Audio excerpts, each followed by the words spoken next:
This video contains subject matter that may be offensive and disturbing to some people.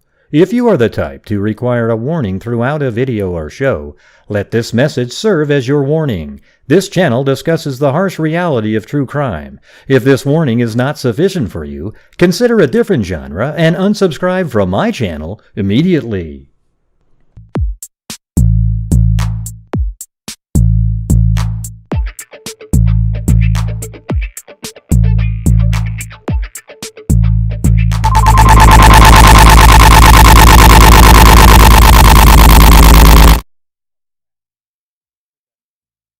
I just got that crazy audio thing again. Hold on a second.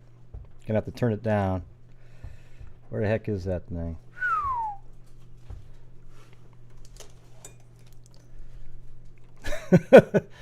Hey, hold on a second. I think it's... Whoa. Just a second.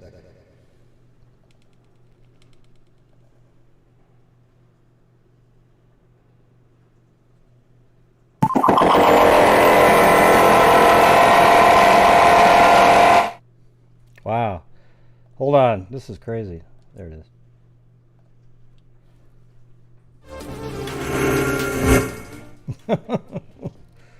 Hold on. It is working. It is working. Hold on a second. There's this program that was open that didn't shut down. Hold on. How about now? Can you guys, does it sound, you can't hear that anymore? That crazy echoing? All right. Wow. That was unbelievable. Hold on one second, though. Let me get the chat in there. Yeah, so we have Kelsi on with us tonight. Liberty German's sister. Libby, people call her. Hold on one second. Let me... well, I don't need to be on this screen. I'm going to switch over to her screen, and she can take herself off of mute. So, hold on one second.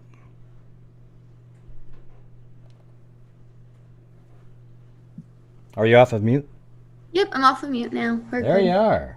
There she is. Sorry about that. I had some crazy sound effect software that just blew my ears into oblivion. I heard that too. Yeah, it was like, you know. It's a little loud, yeah. Yeah, so, you know, as everybody knows, this is the 4th year anniversary. Today is of when they went, your sister, Liberty, and then Abby went missing. I think it was February 13th, 2017, and this is the 4-year anniversary. It's still not solved. I think you and probably a lot of other people are pretty frustrated about that at this point, but I don't think it's from lack of trying, that's for sure. What do you think? No, definitely not. They're still working on it. Yeah. So I know there's a lot of people out there that are new to the case, so she's gracious enough to sort of go back in time again and go forward and sort of explain like how it was that day, and you know, then we can talk about things that went on after that and so forth. But you want to just maybe you could just tell us what you've been doing first of all, since I think last time we talked to you we'll get into the case in a little bit. How about I know that you were out of school because of the coronavirus, but now you're finally back in. Yeah, we're finally back on campus. Sorry, Ollie wants to play with his pig, apparently. We're finally back at campus. I'm only there for 2 classes. So I'm just there for a lab and a sociology class, but we're back a little bit. Everything else is online, though. Definitely different, but it's cool. Yeah, and I think one time you actually had the virus, right? Maybe you could tell people did it feel really worse than anything, like the flu or So I never actually got tested. Not you. Okay. Caleb had it twice though, and he lives with me, so we're pretty sure that I had it. I just had like I couldn't walk up and down the stairs without not being able to breathe. I was having a little bit of problems with like food just tasted weird. So wow. Like chicken was gross. It was right around Thanksgiving, and like everything I normally like, I hated. I'm like, this is gross. I'm not eating any of it. Really? Wow. Yeah, but other than that. So he got it twice. I thought that was something that was kind of hard to do. So what they told him when they talked to the health department was that there at that point were 2 strains of it. So he had the first one last March and April-ish, and then when he got it again this summer, and maybe it was fall. I don't remember when last time I was on. I don't remember when he got it, Wow. but they said he got the other strain of it. But I think they were saying that the first strain was worse, because for one of them he felt better than he did with the other one. Oh, that's crazy. I mean, wow. And then now there's even more out there that it's spread easier, more strains of it. And by the way, Yep. look at that. Now look at though. You got to admit that's pretty cool. They are cooler than the other ones. Look at golf shoes that are New Balance, everybody. There we go. And if you Okay, don't- I will admit they are comfy. I did get a pair of New Balance, but Caleb looked at them and said that they looked like something my grandma would wear, so I've never worn them again. Oh, come on. But he was only saying that because he knew you said that. Okay, but they're comfy. I wore them to work because I was having a lot of problems with the bottoms of my feet. Yeah. And I have like completely flat feet. So I'm like, okay, Gray says they're comfy, so they must be good for old people, so I might as well try them. So I tried them, and I did wear them to Kohl's for a little bit. But when I quit working there, it wasn't as big of a deal, so I don't wear them anymore. But they were comfortable, right? They were comfortable, I will admit that, but they're ugly as heck. Okay. I don't think they look that bad. There's some, Okay, I'll accept it. I just wear them for the comfort. All right. They were pretty ugly. Yeah. So, what else? Anything earth-shattering? Oh, show your dog. Is it right there? Show my dog. I got his pig. Oh boy. Yeah. Ollie, is that the name? Ollie. Oliver. Yeah. Remember how little Oliver was back He's then? huge now. Yeah, he is big. The camera doesn't show it actually, but Jump. No. he's like, no. No, don't. Yeah. Okay. Right. Yep, he's gotten a lot bigger. He's very clingy right now. Like, he's been like clung to my side for the last 3 days. And now, so he's usually not this clingy. He likes Caleb a lot more than me, so normally he's with Caleb all the time, but I guess right now he's like, why do you think he's being clingy? It's kind of weird. so I think he can tell when I'm stressed, and so he like sticks by me when I'm more stressed. Yeah, interesting. Well, we'll try to not make this stressful. Okay. It's usually not stressful. I don't mind. I think it's just we've had a lot going on this week. Like I haven't had a whole lot of free time, so I think he's noticed that like I'm being pulled in a million different directions, and so he's just clinging to me so he makes sure I'm okay. Yeah, were you part of this HLN special that's coming up tomorrow? And Yeah, I'm on there. It's I just figured. like they redid the podcast, and then put it onto video. So that'll be pretty cool. I'm excited for everybody to see it. I'm not gonna watch it. Woo. I found myself lately, Ives is the one that's been saying things that are Robert Ives that are more interesting than other people have said over the years. I don't know if you've listened to him, but even in the Down the Hill podcast and ours, he said at ours the crime scene was really unusual. Then he said there was signatures or something like that, and now he's saying kind of what we said is at this point they should release as much of the video or whatever is possible. You don't have to do any sensationalistic stuff, but whatever is out there that isn't going to interfere with the case, there might be something in there that somebody else sees. There's a lot of minds out there. So that's we've definitely talked to him about it, but at this point, I think that they believe that the information that they have won't be helpful to anybody. I don't think that it's anything that is going to really spark any knowledge in anyone. Yeah, that's what's sort of interesting though, because I've specifically said they have some information that I think they should release. They're just not, But he goes, but I'm not an expert. So it was on this new video. So yeah, I watched that. But also, I think he hasn't been involved in the case in a while. So the developments that the new investigators have, he probably isn't knowledgeable about yet. So I'm gonna guess that's why he said that. Yeah, that could be. I don't know. Could be. Yeah. So I guess now it's a good time to go back in time. Well, it's never really a good time to do that, but go back to 2017, February 13th. Maybe just kind of explain like how you were at home. Maybe try to remember how things were at home that day, and then how it led to you taking them to the bridge and dropping them off, and how that all went, if you could. So we had the day off school. It was kind of a quiet day at home. Libby and Abby kind of planned on staying there and hanging out. Libby and Abby both went outside to my grandma's office, and we're going to do some filing for her and work on Libby's desk.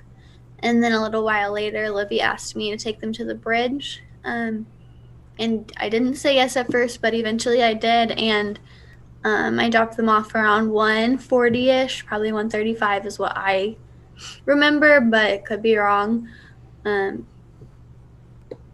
Yeah. So And then I dropped them why'd they off. have that day off, though? Wasn't it like a school day that they were not really making up, but making up for too many school days saved up or something like that, right? Yeah, so at Delphi we do this thing where, well, they used to, they don't do it anymore, but they have like built-in snow days. So if a day has to be canceled, we would go to school on that snow day.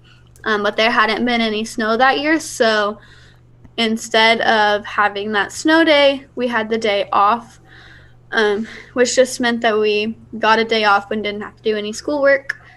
So we get that Monday off, and so it was a long weekend with Yeah. no school. Yeah, so now there's one part that people talk about is that she didn't really have permission yet. I mean, she pretended she had permission from Derrick that he was going to pick her up, but she didn't quite have that when she left the home, because she knew that as soon as she called him that he would say, yep, and it was going to be an hour and a half to 2 hours after he drove to Frankfurt to take photographs for Becky's appraisal business, right? Yeah, so none of us knew that he hadn't said yes yet, but my dad pretty much always said yes to Libby, so it's kind of a given that he would pick her up. And since he was coming right through Delphi, we didn't see any problem with him not being able to. So I dropped them off. I went to my boyfriend's house and started getting ready for work. We cleaned out his truck and hung out for a little while. He ended up leaving before me because he had to go in half an hour before me, and there was no reason for me to go home and then come back in town.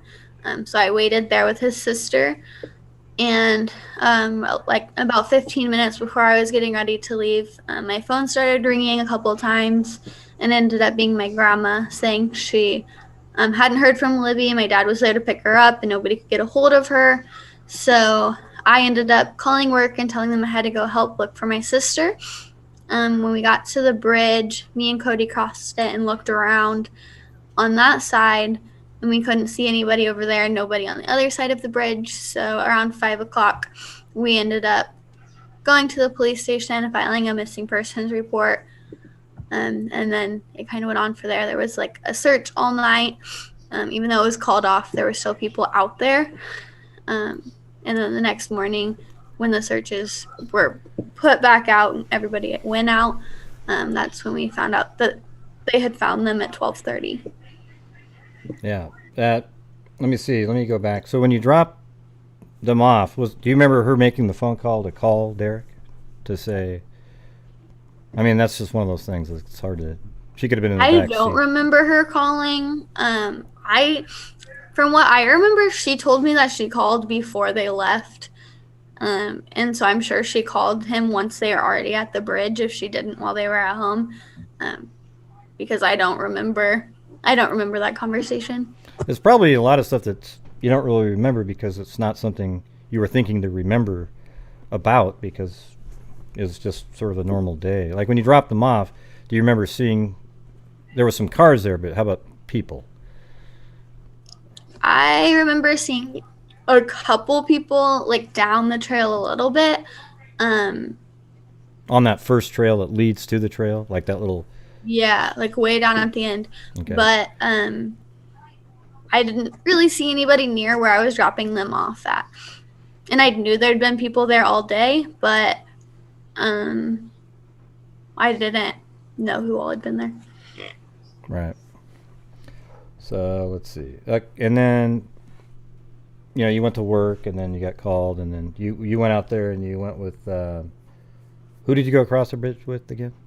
I went Cody. across the bridge with Cody. All right, you went across the bridge with Cody. Do you remember any? This one person claimed that they were out there with a FLIR drone. The night vision. Do you remember that? A drone flying around at night? Well, at night after when the searches were going on. Yeah, when it was dark that night. I remember them saying that somebody was going to go out there with the night drone looking. But I wasn't out there. I was at the police station all night, so I don't remember any of that, to be honest. It was all kind of a blur now. Yeah. So you went to the police station. But they said they searched till about midnight. Do you think they probably just never went on that side of the river, right? Doesn't that make sense? Like, why would they go on that creek? Okay, I don't want to say. If I say river, you go, great, it's a creek, right? Oh my gosh, it's like the freaking hoodie jacket thing. I said that Libby grabbed a hoodie from the back, or I said she grabbed a jacket, and then they were yelling at me because it was a hoodie, not a jacket. Yeah. Yeah, you can't be wrong. Yeah, you can't actually miss words, anything. Yeah, so they were found on the other side of the creek. I'm sure they were even there while you guys were searching around. Mm-hmm. I don't believe the theories about somebody moving them back over there or anything like that. But I don't think anybody would have searched the other side because you had already had the image from Snapchat, right? That showed that they were going across the bridge, so you would assume that they would be on the sort of the south side of the creek and maybe way over to the west side, over on the west. Yeah, so that's why we crossed it. I remembered seeing the Snapchat of Abby earlier, before I'd gotten the call. So I'm like, I know they crossed the bridge, so we should at least go over there and look. But the rest of my family wasn't brave enough to cross the bridge, so me and Cody did, and looked over there and weren't successful at seeing anything because we were just on this side, and we went so you went where on the this red side. line goes out to the left, kind of. We went that way instead of the other direction towards where the crime scene is. Did you go on the private drive? Yeah, so we walked up there, but we didn't walk in the direction of this direction. We didn't go towards the crime scene. We went in the opposite direction. Yeah, so you're almost heading over to where Abby lived. Yeah, that's the way we went. Because we thought maybe if they did go that way, maybe they went to Abby's house real quick and they were walking back. So that's where our thought was, but we ended up not. And when you were out there, how many people at first? It was just kind of like you and Cody, Tara, your mom, Derrick, right? Right at first. Yeah, I probably shouldn't say my mom on here, but yeah, it was my grandma. No, I didn't mean your mom. See, but I always say your mom, right? That's the thing, is because I always feel like she is kind of like your mom, right? Like she is, yeah. She's definitely my mom. Yeah, so I apologize, I guess. But anyways, your grandmother, Becky, was there, right? Yep, so Tara, Amanda, my dad, Cody, my grandma and grandpa, I think we're all there. I think that's who all was there at that point. My grandpa might not have been there quite yet. And there's no fighting going on in the background, everybody. That's a TV show somewhere.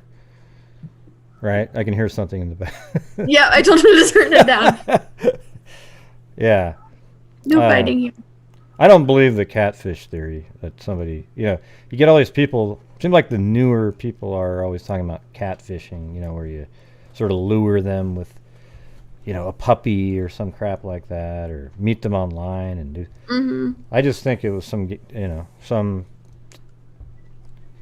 just say it, like a serial killer type person that was there that day. That's my opinion. And he was hunting. I don't know. Yes, my dad is Derrick. I think it was like a crime of opportunity. Like he ended up being there, and the girls were who ended up being that fell into his trap. right? Yeah, they were in that little time where there weren't any other people around to see them. I think I had friends that were there previous to it happening, and they had just left. And when we got there, there were other kids there.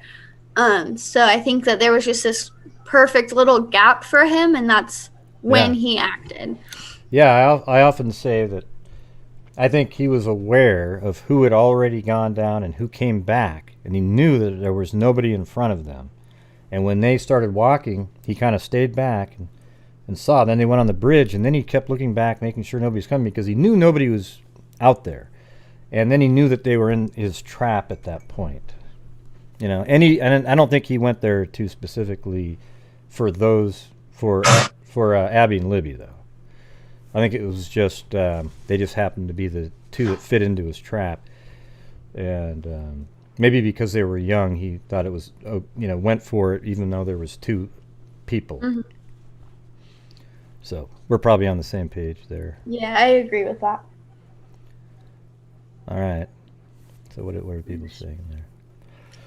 All right. So then Mike, he shows up. I think around like 5:30, right? Yeah, something like that. Yeah, and he was out there. Wasn't he out most of the... Go ahead. What were you going to say? He came at 5:30, and then I think once he got there, that's when Grandma started trying to get a hold of AT&T to track her phone, and they wouldn't let us track her phone, which never made sense to me. I'll never understand why that was. But at that point, that's when we went to the police station. Some of us stayed out there and searched for a little while, and then the police report was filed, and then we all ended up at the police station at some point. Not sure what happened. Hold on, let me go to... I got on the wrong thing. I got another guest that comes on here. Hold on. Sarah's so nice. I love her. Yeah, she's going to be on tomorrow, so I already built that set, but I hit the wrong one there. Yeah, she's really cool. I like her. Very sharp. Yeah, so how many people... It looked like on the news footage that you could see that there were hundreds of people. Or maybe, it's hard to say hundreds, but there was lots of people still looking into the evening. Yeah, so there were people out there from the time we started posting it on social media that we couldn't find them. Our friends, just random people in our community, people from towns around us, all started coming in. It was covered in flashlights. Like, there was no need to worry about it being dark because there's so many people with like bright lights out there looking. They just continued to search all night, even when it was called off. There weren't any. Well, I don't know that there were any police officers out there then, but our community was still rallying around us and saying, these girls are out here somewhere and we have to find them. So we're not leaving until we do. Have you heard from anybody that says they were looking on that side over there? Because I hear that sometimes. I haven't heard from anybody that was in that exact spot. I think there might have been people over there, but it does kind of dip into a valley where they were at. So I tend to think that maybe they were over there. They just didn't go quite as far as where they were, and it was dark enough that they didn't end up stumbling upon them. Yeah, and it's also they're probably not looking down either, right? They're probably looking forward, trying to call a name, Yeah, so then that it must have been hard to even go to sleep that night, I would imagine. Yeah, so I've been told we went home around midnight. I think I've said 10:30 or something before, but it's a blur, so I don't really remember the time. So I think we went home around midnight from what people tell me now. And then we tried to sleep. We tried to get as much sleep as we could, just because we thought maybe if somebody found them, somebody needed to be home so that we could get a phone call if we needed it. So me and Grandma went home. Grandpa was out all night. But we didn't sleep much. I think I might have gotten an hour of sleep, if any. My grandma was the same way. We were just waiting for that phone call for somebody to tell us we could come pick them up and that we were going to bring them home. Yeah, jeez. Somebody in there just said, "Hey, the cell phone was pinging all around town." I mean, you know how that's just been debunked? That's what Mike said one night. He said it's pinging all around town. He just, there was a cell tower right there, and there might be another one in town, and it's just... that was the first night, and we didn't really quite understand what was going on. I think he definitely didn't understand what that meant. But there are 2 cell towers, and if you're within a certain distance of that, it could ping off either of them. So actually, I think there might be 3 cell towers. But either way, there's several of them. So your phone tower pings off whichever one. Yeah, there's one right there, right by the cemetery up there to the right, off of 57 West. Yeah, and I think it also pinged off of the one in town too once. But that's just because it picks up whichever one picks it up first. It's not like... Right. Yeah, but you get people making it seem like all of a sudden the phone was being moved all around, and it's been explained 1,000 times, and it gets a little bit, nerve-wracking when people keep bringing that thing up as if there's something nefarious regarding the cell phone. It was a cell phone. And let's see, when Derrick got there, he kept calling, right? And then eventually it quit. Would it just not be answered, or would it go straight to voicemail? What was the deal there? Do you think the phone died at some point? I think it probably did die. I'm not really sure what happened. But so many people were calling it. I know I called and left about a gazillion voicemails, hoping that she would pick up. So I'm sure it died. I'm sure that's what happened. But really, we have no idea. So it would just go straight to voicemail after a while, right? Mm-hmm. Yeah, it wouldn't even ring. So that tells me it probably did die. Well, when did it stop ringing? Was it sometime around like 4-ish or? I have no idea. It was probably in the evening sometime. Yeah. I mean, it's not like, hey, let me mark down what time the phone. Nobody does that. I think it wasn't around 4:00 because we were calling her phone at 4:00, so it was probably 5:30, 6, maybe 7. I'm not gonna somewhere around there.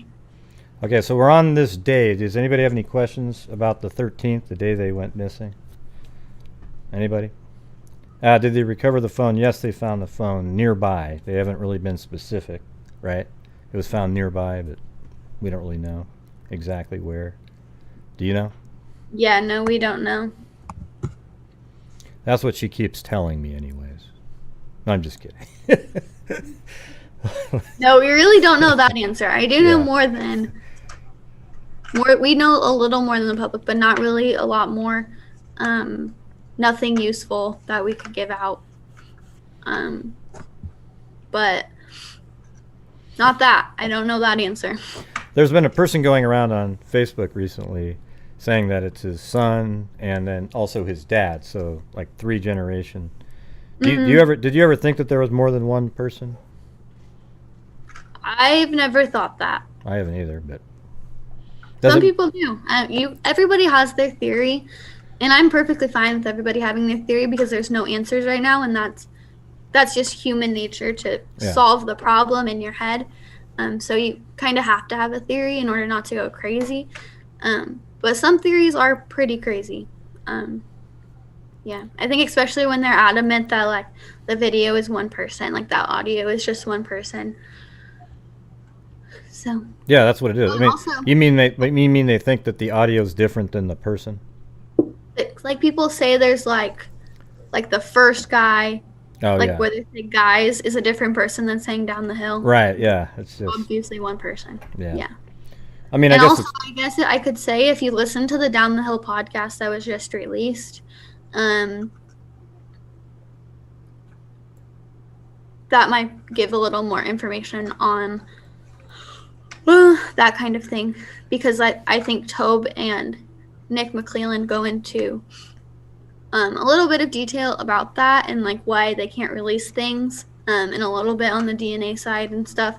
So that might be good to listen to. I just listened to it today. Is there a new one? Is there a new one? Yeah, they just released I think it's episode 10. Oh, weird. So they sort of had a long pause and then they started adding to the original? Yeah, it's like they wanted to do like a prequel, I guess, to The series on TV. right before. Yeah. Like they wanted to do something before to like before they launch the documentary. So there's a podcast now and it has Tobe talking and Nick, and they talk about some interesting things. Oh, I'll check that out. So that was just like today or last couple days. I think they might have released it yesterday or the day before. It's really good though. I didn't listen to it yesterday. Actually, I think they released it Tuesday or Wednesday. Yeah, it sounds definitely sounds like something I got to listen to. I don't know who did it. I don't speculate on who did it. I don't have any person in mind. I don't either. I mean, there's people that are interesting, you know. People There's bring up, always people that we can look at and say, this person looks really close to it, yeah. or this person sounds really close to it. But if you look at every single person that looks like those two sketches, you're going to gather a list of hundreds of people, and you're going to get your hopes up being stuck on one. So I'll never do that. And you know what's interesting about that is none of those people look the same at all. Yeah. Like everybody looks like the sketch, right? But you line up all the people that look like the sketch, and none of them look like each other. Yes. It's bizarre. Exactly. Yeah. So it's like people wanting it to look like the sketch, and then, you know. I mean, what did you think of that? I don't know if you saw that though. The father and you know he said it's his son and his dad. Yeah, well, I was hearing that he said his dad was catfishing girls with his son, maybe. I don't know. Some of his messages or, like, posts were really hard to read, so I couldn't, like, follow them very well. So I'm not really quite sure what he was saying. That's what I got from what he was saying. Yeah, I just think he's just another person. Maybe he's trying to. I mean, you never know, right? But it sounds like he might be somebody that's trying to, like, get back at his dad for something and in a really bad way. Yeah, I mean, the thing is like people say, is there could be two people there. There's just no evidence whatsoever that there's two people. You see a guy walking, and they know that he's the one that said, "Hey guys, down the hill." Right? He's the one that said that. Right? So at least they believe that, unless you think that it's sort of some weird ventriloquism deal where he's walking by and then somebody else says something behind them. But there's just zero evidence that there's two people. So what else you got in there? Was Libby dating anyone at the time? No, she wasn't. She wasn't really into dating, I guess. She was more of a like she had a couple people that she talked to and was like, this is my boyfriend, but not at that point. It was never anything serious. It was more like a week-long thing, and then we stop. Yeah. Do you think they know and don't have enough? See, that's an interesting thing. Sometimes I feel that way, that they. I think they're close, but they don't have what they need to push them over the edge and say this is for sure the guy. But you think that they have their eye on, maybe, possibly their eye on a particular person? I couldn't say that. I think they might have a list of people that they're looking at, but I have no idea. I don't know if that's true or not. I'm sure they're working as hard as they can because I've talked to them about it. I'm like, hey, I'm tired of waiting. Can you give me answers? And they're like, we wish we could, but we can't. And I understand. It's frustrating. Yeah, go ahead. Yeah, I get really frustrated with the amount of people that every post you see they blame law enforcement. I don't think there's ever been a case worked harder on and by more agencies in, like, really in my lifetime. I mean, or maybe there's been more in my lifetime, but I'm just saying I've never seen anything like it. I mean, they had FBI all over the place, and they were on top of it from the get-go. And they still are. I think they just don't have anything to come out and say right now, so they're doing everything they can. They're using all of the resources they have. They're continuing to push it. They're doing things that even we don't know about. They're talking to people. They've talked to me. I message them when I get tips, and they say, "Yep, we'll look at it." They look at every single tip. There's like a database where all of those tips go, and they're still diligently working on all of them. But there's just so many that they're not going to get back to people and say, "Hey, we're working on your tip now." Like, that's not going to happen. So when people say, "Well, I put this tip in, but I haven't got anything back," that's why. There's too many tips for them to message all of you back. But they're still working on it, and they're getting there, and I think eventually we will. It's just taking a lot of time. Yeah, and there's people, we've talked about this a million times, the ancestry DNA. We don't even really know at this point if they have a great sample to go by, right? I mean, they've said that Toby Lesenby once said that they have DNA. Okay. Yes, and actually, I will say that they do, because in the HLN interview, Tobe states that he does have DNA and fingerprints, but it also says that all crime scenes have DNA and all crime scenes have fingerprints. So, right. because he said that, I think I can say it now. But I don't know that DNA that they have is enough to get them where they want to be to get that answer. Do you think he was referring to the suspect DNA, or is he just saying we do have DNA, but they've cleared everybody else that it could have been? Maybe that's what he's saying, right? That they're saying that DNA that they have, I think he actually says that in the interview a little bit, is that they have DNA, but they can't match it to anyone yet. They just don't have that person to connect it to. And then it makes you wonder what they should maybe do is parabon. When I'm saying parabon, I mean the phenotyping, where you generate the picture of the person.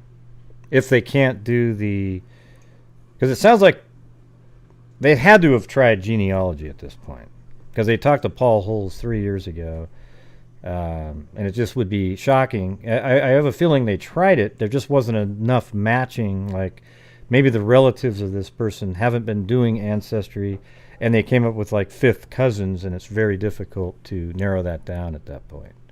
Maybe it could be something like that. I don't know. We'll just have to keep pushing law enforcement on that and asking them to do it. I haven't heard anything about them doing genetic genealogy or any of that, to be honest. So hopefully they are. Hopefully they have. If they haven't, I hope that they will. But yeah, definitely be interesting to see if they have. You know, it's going to be amazing. We have Colleen Fitzpatrick. I don't know if you've heard of her, but she's the founder of forensic genetic genealogy. Mm-hmm. And she's been on my show a few times. And they said they're actually working on trying to figure out age by getting a DNA sample. That'd be insane, right? Because then you'd be able to say, yep, he's 27 years old. He's got brown hair, hazel eyes. Now watch that. It'll be, hey, listen, I'm not psychic. If that turns out to be correct, that was just pure random. You're going to win the lottery if that's correct. Yeah, okay. Well, let me finish it then. Okay, so he would, no. Let's see. Anything else in there? So basically we're up on the 13th. Let's see. Yeah, it doesn't cost. It's not ridiculously expensive. Genealogy, it's like less than 10,000 or something. If you had. And I think whatever resources our investigators need, they have access to it. So if there's something that they think they need to do, something that'll help the case, they're able to get it no matter the cost. Like, they'll make it happen. Yeah. So I don't think the cost of anything would be an issue for them. I think that they're willing to do absolutely anything to get this case solved, because this is personal to them. This has been their life. Even through COVID, these awesome investigators have put their entire life into it, and this is the case that they get to work on 24/7, and some nights until 3 a.m. They're just always there working on it. God, that'd be so interesting to see what they're working on, because if you're working until 24 hours a day, that means you're on to something that's getting you really like, let me go check something. Yeah, right? They're always working. If they have something that they can look at forever, they'll stay there and do it. They're missing time with their family to get this solved because it's just, it eats at them. Like, this is the case that they are going to work on until they get there. And I think they just put so much heart and passion into it that it's amazing. I've never seen this on any cases that I've ever talked to my friends with. Actually, most of my friends who have gone through this in the true crime community are always telling me you need to question your detectives. You need to like fight and make sure they're doing their job. And I do fight and make sure they're doing their job, but I think they fight because their detectives aren't doing what they're doing on our case. They aren't putting their heart and soul into it. And I think we're very lucky to have the detectives that we have. No, I'm glad you said that, because that's one of the things that angers me the most is all the bashing of the investigators in this case. And just from talking to you and talking to various people like Robert Ives, Holman a few times, I can just tell that it's not one of those deals where they're just kind of slacking. They're putting their all into it, and I hate that they have to see people talk about how the case was botched, how they messed up, how they did things bad, because they do care so much. Like, this case is like their entire life right now. I've never seen a group of people care more about families and about the victims as these guys do, and like put so much of their heart into a case.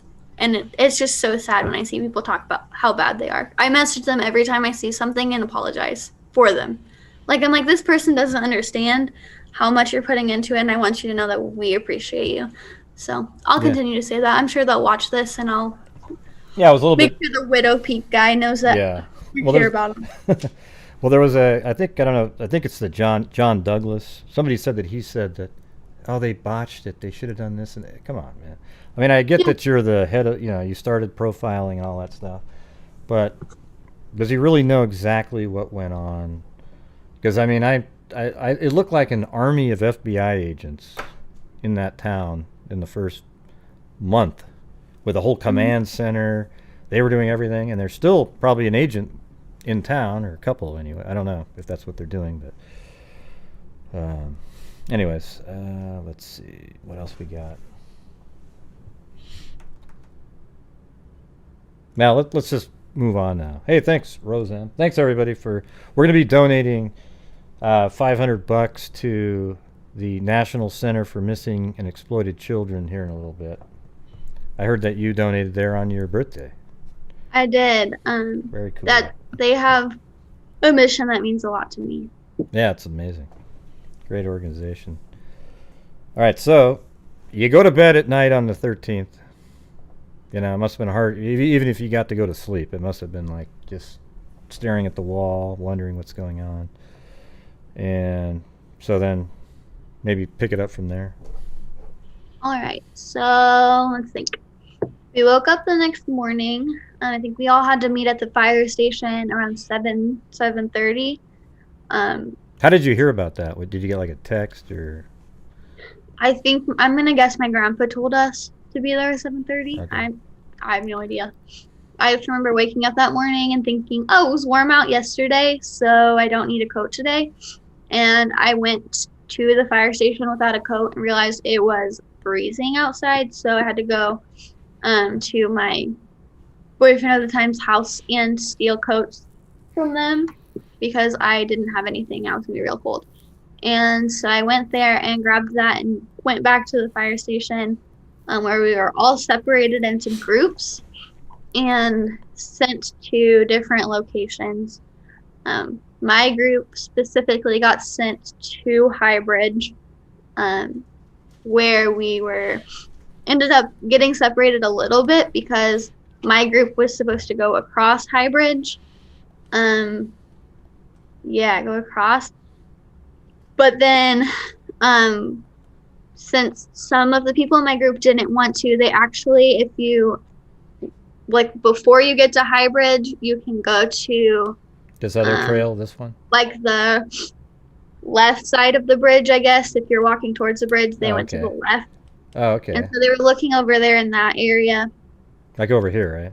Yeah, they didn't go as far as where they were, but Yep, they were looking on that side, and I ended up crossing the bridge with a couple people. There might have been 4 or 5 of us that crossed the bridge together. And once we got across it, we kind of looked underneath the bridge. So did you, when you went across, did you go down the, not to say down the hill, but did you go down the first hill to get to the private drive? Yeah, we did. We went down to the private drive. And then did you make it down to the next level, all the way down to the underneath the bridge? You know, there's another hill. We were way under the bridge. Like, we were looking at all of this area. If I would have walked probably 5 feet from where we were, I would have been maybe 5 yards from where her shoe was. Okay, is this about where her shoe was found now, right there?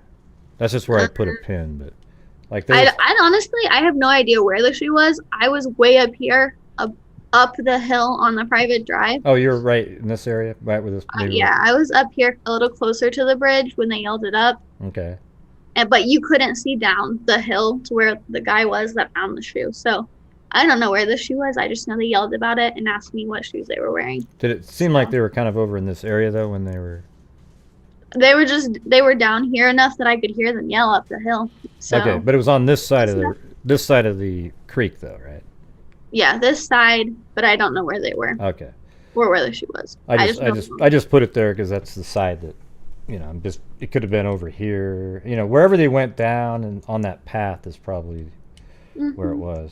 Yeah, okay. But I was probably right where that kind of bend is, like over.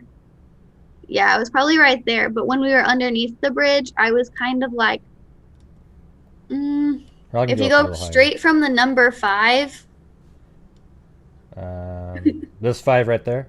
Yeah, that 5. Uh-huh. If you go straight up to the water, I was pretty close to there.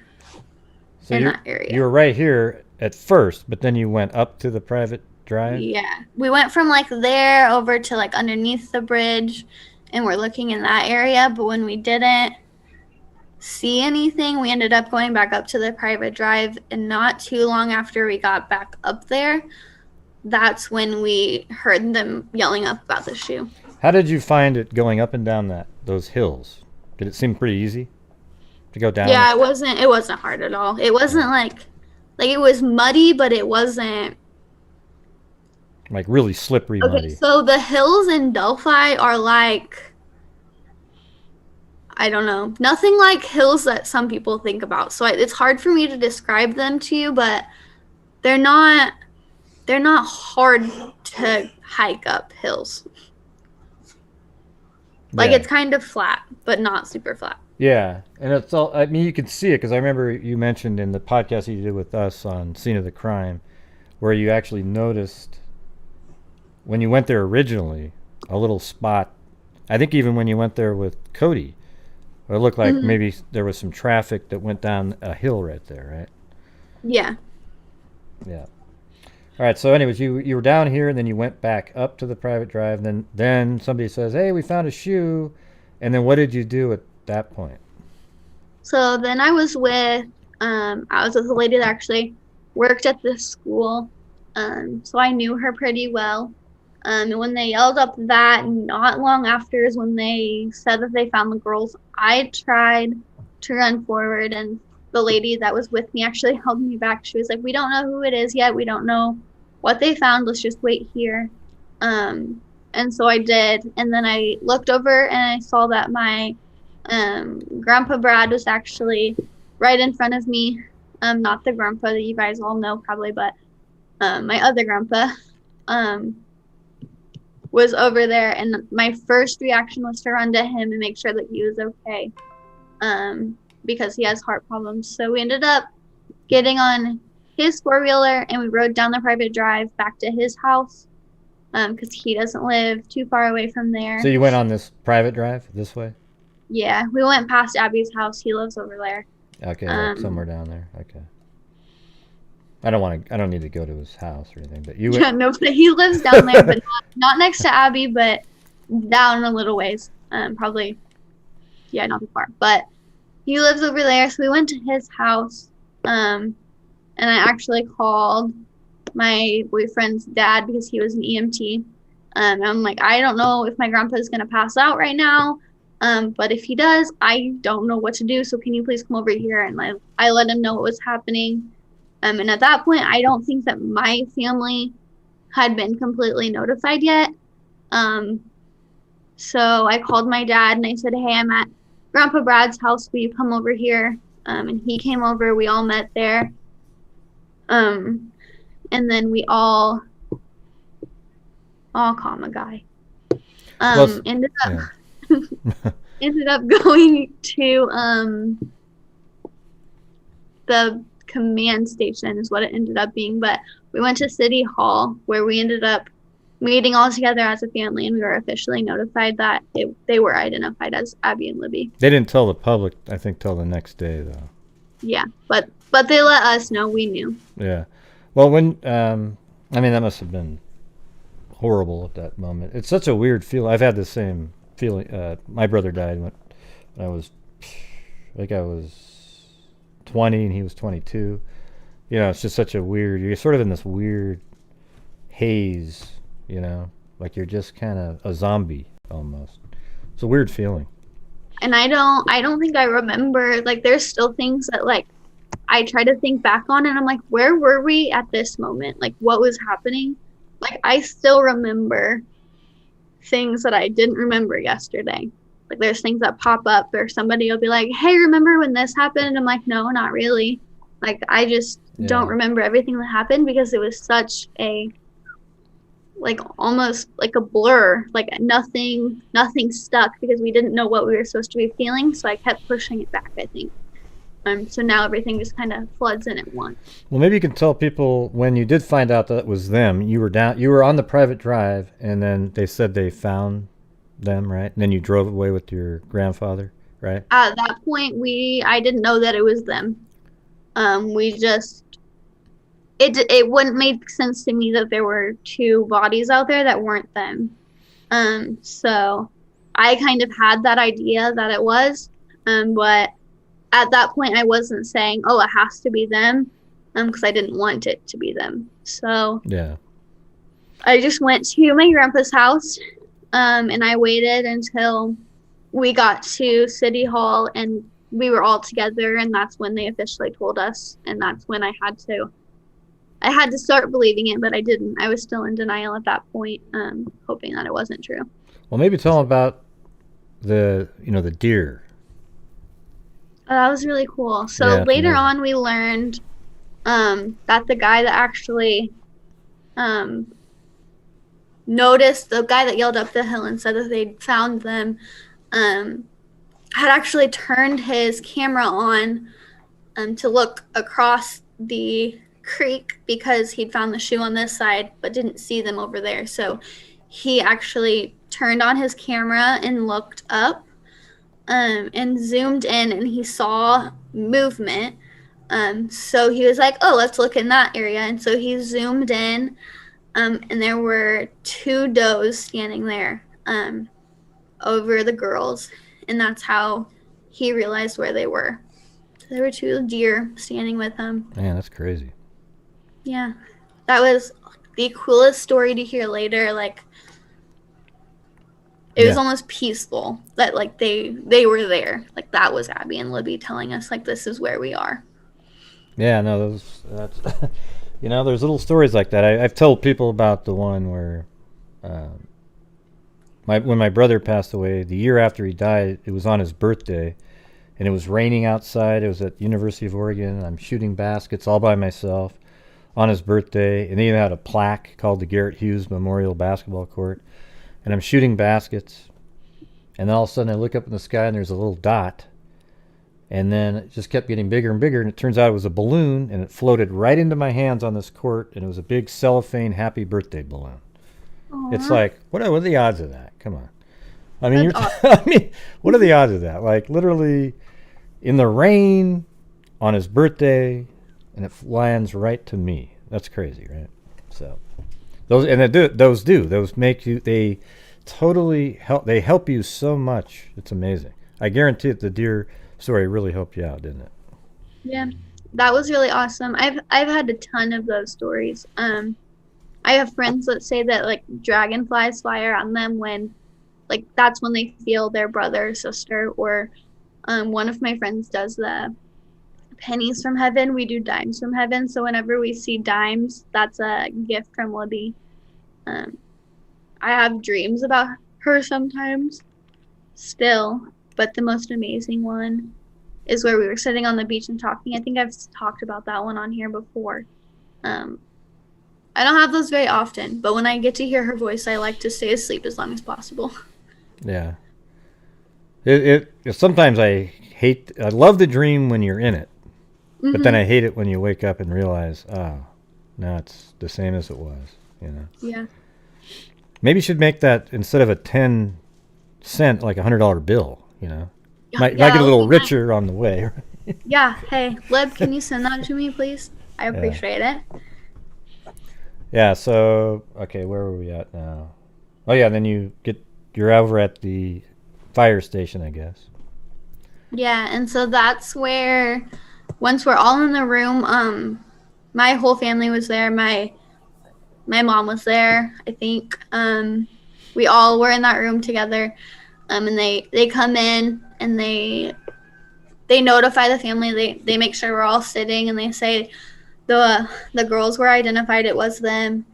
And they actually, we had our cars parked out back City Hall because downstairs was packed with people from the community and news reporters, and Delphi was crazy at that point. So they actually snuck us out the back into our cars so we could go home. Then once we got home, we had an overwhelming amount of food already at our house because so many people were already ready to help us through it. We had so much bread, we had to donate it. We had so much food. Like when like a family member passes away, I know that people bring you casseroles. Like I knew that from when my grandma died, but I am not kidding when I tell you we had to sit food outside because our refrigerators were not big enough. Like we have an amazing community that are just always there to help, and that just proved it to us. Not that they had to give us food, but we donated. I remember Carter saying something like, in that same podcast, he was like, yeah, man, the best pies of it. You know, like all these food that was given to law enforcement. They were never without a meal, you know. So. They did that same thing to us. Like they just came up and they wrapped their arms around us and were like, this is for you. Like we could never imagine what you're going through. We never wanted this to happen in our community. We never expected it to happen. And it is happening, and we don't know how to help you other than to provide for you. And so everybody just stormed us with bread and cookies and casseroles for days. And they did the same for law enforcement because they saw how much work they were putting in. And there were so many officers there in the beginning. Like they had big FBI satellites sitting outside the command center, and there were so many of them. You could walk in and see, you could not count the amount of people in that room. It was amazing in the beginning. It still is. Like there's still so many of them working on it. And how was the community in terms of communication with you? Like were they, you know, people sort of, they might give you the food, but they avoid talking to you because they don't know what to say, or how'd that go? I noticed that everybody in my class wanted to be my friend now, which was way confusing to me because that wasn't like that before. But it was funny because they wanted to talk to me, but when they would talk to me, they would avoid the fact that my sister was gone. Like they wouldn't talk about that. They would just be like, hey, how's your day? Like, how are you doing? But they never wanted to mention my sister because they didn't know how to talk about that topic yet. And they didn't know if they were, I guess in a sense, they didn't know if they were allowed to talk about that yet. Right. So they would come up to me and like say hi and like try to make conversation, but they avoided that topic as much as possible. And in some ways it's, you know, good in a way, because that means they're communicating with you and they're just talking about the real, just stuff going on, a sense of normalcy. But at the same time, you're in a mode where you wouldn't mind talking about it either, because everybody needs to talk about it. So, but at least they didn't ignore you. There's some people that just avoid because they don't know what to say, and then it's like, I don't Well, know. at first, I didn't go back to school for, I guess 2 weeks, I think. When I finally went back, I know before, I'd talk to my best friend, and she would like say, Kelsey, you cannot believe how quiet the hallways are. Like, it is an awful, scared feeling here. Like, we don't know how to feel as a school, and nobody would talk. Like, they just walked the halls like they didn't know what to say to each other because nobody knew who all was hurting. Like, you didn't know. You could be walking down the hallway and see somebody that Libby was friends with, and you wouldn't even know it because she was friends with everybody. So it affected everyone differently, even high schoolers. Like, we were all scared. We didn't know what to say. We'd never experienced it. We kind of all learned together. So Well, it's amazing, what you've turned into. Like, you just totally. I mean, none of us really know you before it, but there was a period where you were seen, but you were really shy, kind of. And then as soon as you started going on some of those talk shows and sort of needing to put your voice out there, bam, now you're a really confident person. I always say that I gained Libby's confidence when she was taken from us, because before, I still hate giving presentations. I will not get in front of a class and give a presentation without being nervous, but I can go on a talk show and stand in front of hundreds of people and know that I'm going to be broadcasted to millions of people, and I'll be fine. But the second you put me in a class, like in front of a classroom of 25 people, I can't do it. And I think before, I was quiet and shy at school, and then this happened, and I found my outlet, and I was able to go out and start having those conversations and meet new people, and like now I go up and talk to strangers all the time. Like, I don't even care anymore. Yeah, and you know how we knew that, everybody, was her face would turn about as red as my shirt right here when she would get nervous before. Now look at it. It's not like that at all. My face did look like that before the show because my tint was off, and she told me, Gray, you look like a cherry. Yeah, Yeah, or whatever it was. I can't remember. Let's see. Yeah. All right. So I don't even know where. I think we were just. we went home. That's where we were. Yeah. And then after that, the story kind of blew up really fast. Like, we had Inside Edition at our door that day. We had Dr. Phil, like, the end of that year. We were on national TV, like, within weeks. Yeah. When we finally started doing interviews, I don't think we did interviews in the very beginning. I didn't do them. I know my grandpa did a couple, but we didn't really go out and put ourselves out there for at least a couple weeks. I know we were on some, but not very many. And I actually didn't do anything until after CrimeCon in 2018, so I kind of held back as long as I could, and then realized that I couldn't because my grandparents and Anna weren't reaching what I thought as the demographic we needed to reach. I felt like we needed to reach more people, and they were just getting the people that watch the local news. So once I went to CrimeCon and met Michelle and started putting myself out there, created my Twitter and started doing a lot of podcasts, it kind of extended further than I expected it to extend, and has continued to be put out there and get bigger and bigger as time goes on. Well, you seem like a natural. That's why I was like, hey, I got you the Yeti, the microphone. What are you using right now? Are you using that? No, I'm using anything. I'm using my computer. Oh. So I have a little tiny apartment, and I have a desk, but I don't have anywhere to put a chair, so I can't put all my stuff up. So all that's at grandma's. But when I get my new apartment in a couple years, I'll have all of that set up, and maybe I'll get started on my own podcast. Well, what did you feel like? You made it to the first press conference, the big one with like 20 people there. What was that like at that one? I've never actually been in the room at one of the press conferences, but what was the first one? Was that where they released the sketch? No, I think it's yeah. Well, they did the. I know that they released the image of the guy, bridge guy, whatever the hell you want to call him, and that was the first one where you had Carter. Well, they were all there, but there was like literally 25 people there. Are you talking about the one at the church, maybe? Like where they were all behind Well, him? I've actually got it on here somewhere. I'm sure that's one. But they're all so intense when they do them. Like, it's so emotional for me to watch them. I've watched a couple of them. I watched the April one because I was at Ball State. I watched that one all by myself in my little dorm room. Yeah, let me just see if I think I have this one. Did you know? Just so you can see it. Okay, hold on. I got it right here. I'll switch screens so you can see the one. Anna is Abby's mom. Somebody asked that. I didn't know. Nobody knew that. This one right here. That might have been Yeah, at the church. Is that the one where they released the... Well, let's see what they had right in the front. They have a picture of him, and they released the guys down the hill. That one. No, not that one. Just down the hill. Just down the hill. Yeah, it's like that's weird how little.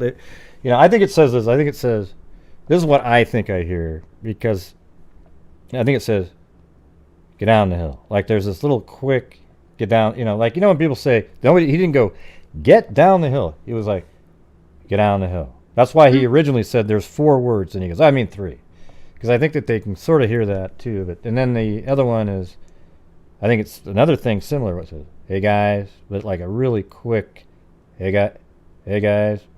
I don't know. It's just kind of weird to say guys and then down the hill. It seems like, a gun, if you had a gun pulled out, you might be able to just say, wave over and say down the hill. But I don't know. I don't really know for sure. It's just my opinion on that. But this is the press conference. This is an FBI guy that gave sort of a profile. Did you ever watch this one all the way through? I don't know if I watched it all the way through. That's the FBI guy. Yeah. I don't know if you want to listen to any of it or not, but it's no big deal.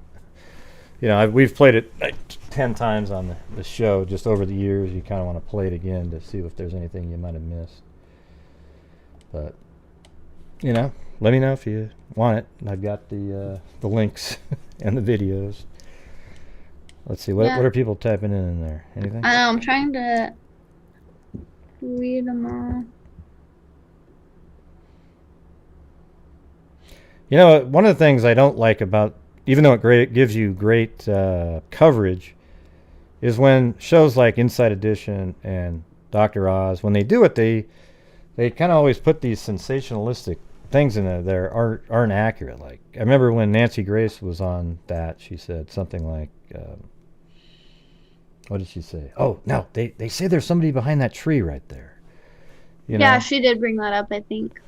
Yeah, and it's kind of like, no, there really isn't somebody behind the tree. It's literally just a tree. I think my grandpa actually went out there to see if there could, if that was even possible, if somebody could stand where they're saying there's a person.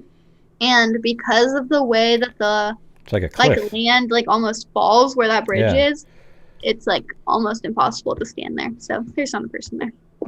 Yeah, it's basically a cliff. And you can actually see that there's a little branch on the side of the tree that made it look like that. Mm-hmm. But if you have really clear video off that bridge, you can see that it's just a branch. It's not a person. There's so many things like that. It's mind-boggling. And then Inside Edition, where they said that those 2 poles at the end of the bridge that make up the barrier, that those were people. But see, all of that was known not to be before they put those out. So you sort of wonder, who's putting their stuff together on there? Let's see, anything else? Mm-hmm. Oh, are people wondering? Yeah, I'm going to be donating money right here, and let's just do it now, and we can get back to think about anything else that you want to talk about. But I'm going to go get I have to go get a card. They don't do PayPal on NCMEC. So hold on a second. Let's see. I am in school and I don't live alone. I tried to live alone, but it didn't work out. Wasn't a fun time. But I'm not really scared of living alone because I have Ollie. Ollie will protect me. Always. Yeah, let's see. Where is this? I already have it open over here. But I'm gonna make it more. I'm gonna do 600, just because everybody's been so generous. Oh, 6,000. Oh man, that'd have been a bad one. That would have been real bad. Would have been great for them, but they would have loved it. Let's see. All right, so I got to fill all this stuff out on the side, my address and everything. But I'll show you the receipt. I also don't tell people where I live. Somebody asked if I still lived in Delphi. Yeah, don't say that. Nope. Yeah. Ollie is an Australian Shepherd, but he looks like a dump truck. Like he looks like he could jump on you and probably sit on you and break you sometimes. Because he does do that. Abigail's just Abigail, right? Abigail, yeah.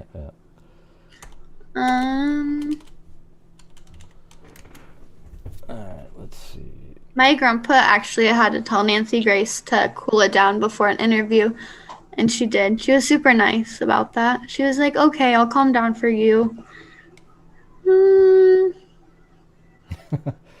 Well, she gets a little... She gets a little heated, and my grandpa doesn't deal with that. He'll be like, no, we're not doing this interview. We're going to be like that. So he took care of it. My grandma's doing really well. She's feeling a lot better. Yeah, sounds like she's doing really well. I guess there was some kind of a treatment or something that they stopped, but that wasn't... Yeah, she tried like a pill form of chemo that was supposed to give her, I think, a 5% better chance of it not coming back.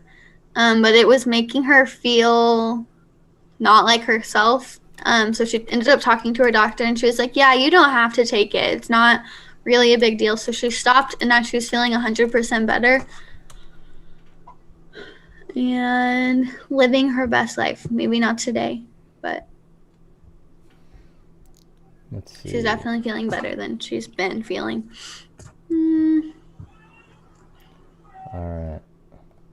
I got to enter the stuff in. I'm not studying law enforcement. I'm studying forensic psychology, so I'm studying psychology with minors in forensic and law and society, which is like criminal justice on the sociology side.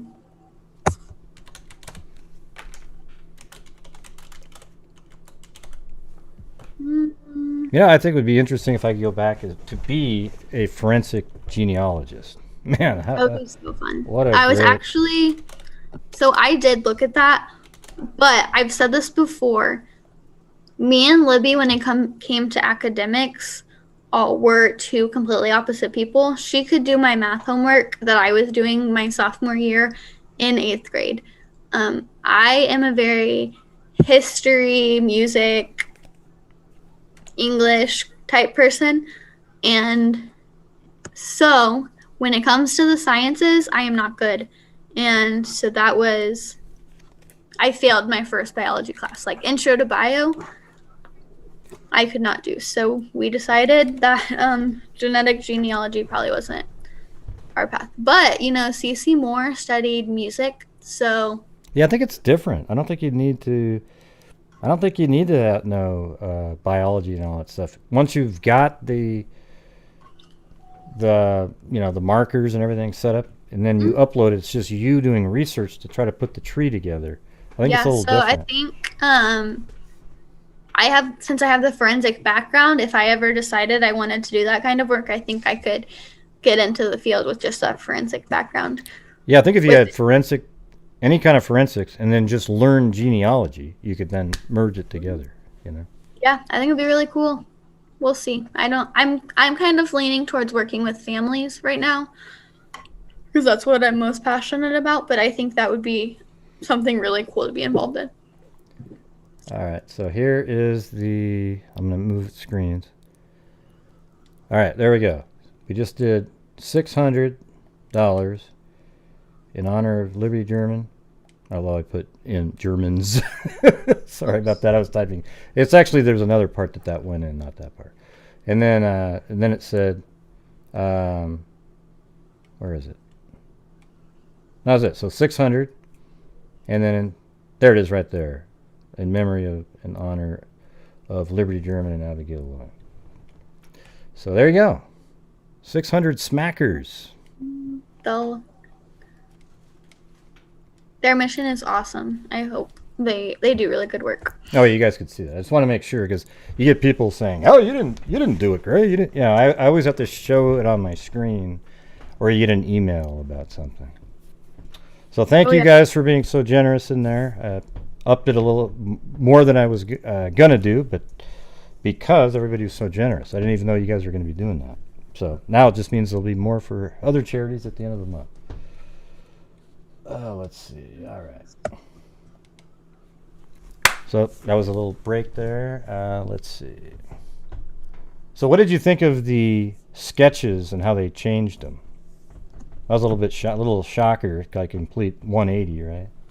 I was so disappointed when the new sketch came out. Because I felt like we put so much work and time and effort into the first sketch, and then all of a sudden they're like, "Hey, you need to switch up what you're doing because now we think this person looks completely different." But once I started like diving into my criminal justice classes and into the true crime community, I learned so much. Like I think the Golden State Killer had like a ton of sketches and only one ever really looked like him. So at the end of the day, I just try to remember that a sketch is not a photograph. It's just what somebody remembers, and it's somebody's interpretation. So we should have just record you saying that and play it over and over in a loop. Okay. Yeah. There's so many people. Those side by sides are completely useless. Okay, everybody. Yeah. No. I think people don't understand, like, how many sketches were there of Ted Bundy? How many sketches were there of the Golden State Killer? Or all of these other killers that are out there? Like, there are tons of sketches of these people, and we're trying to say that this is a photograph of him, but it's not. It's just somebody's interpretation of what they think they might have remembered this person looked like. And the person they saw might not even be the person we're looking for. So it's just not a photograph. And I try to remember that so that I'm not as discouraged when I think that we haven't found him yet and that we had to do such a twist of who we were looking for.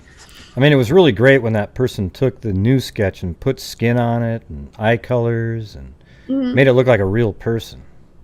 Yeah, that was cool. I'm being sarcastic myself. Yeah, but me too. Okay, wow, you're better than me because you just deadpanned that one. That was good. Wow. Yeah, people are, I mean, I get it. I get that they're frustrated and they want to believe that that sketch is a picture of what this guy looks like because that's the best guess that we have. And, like, looking for people that look like that guy is important. I'm not saying that it's not, but not every person that looks like that sketch is the guy. And so posting side-by-sides is not helpful. And also, if you end up you're posting the guy out there, like, you're giving him a heads up that his tip is being turned in.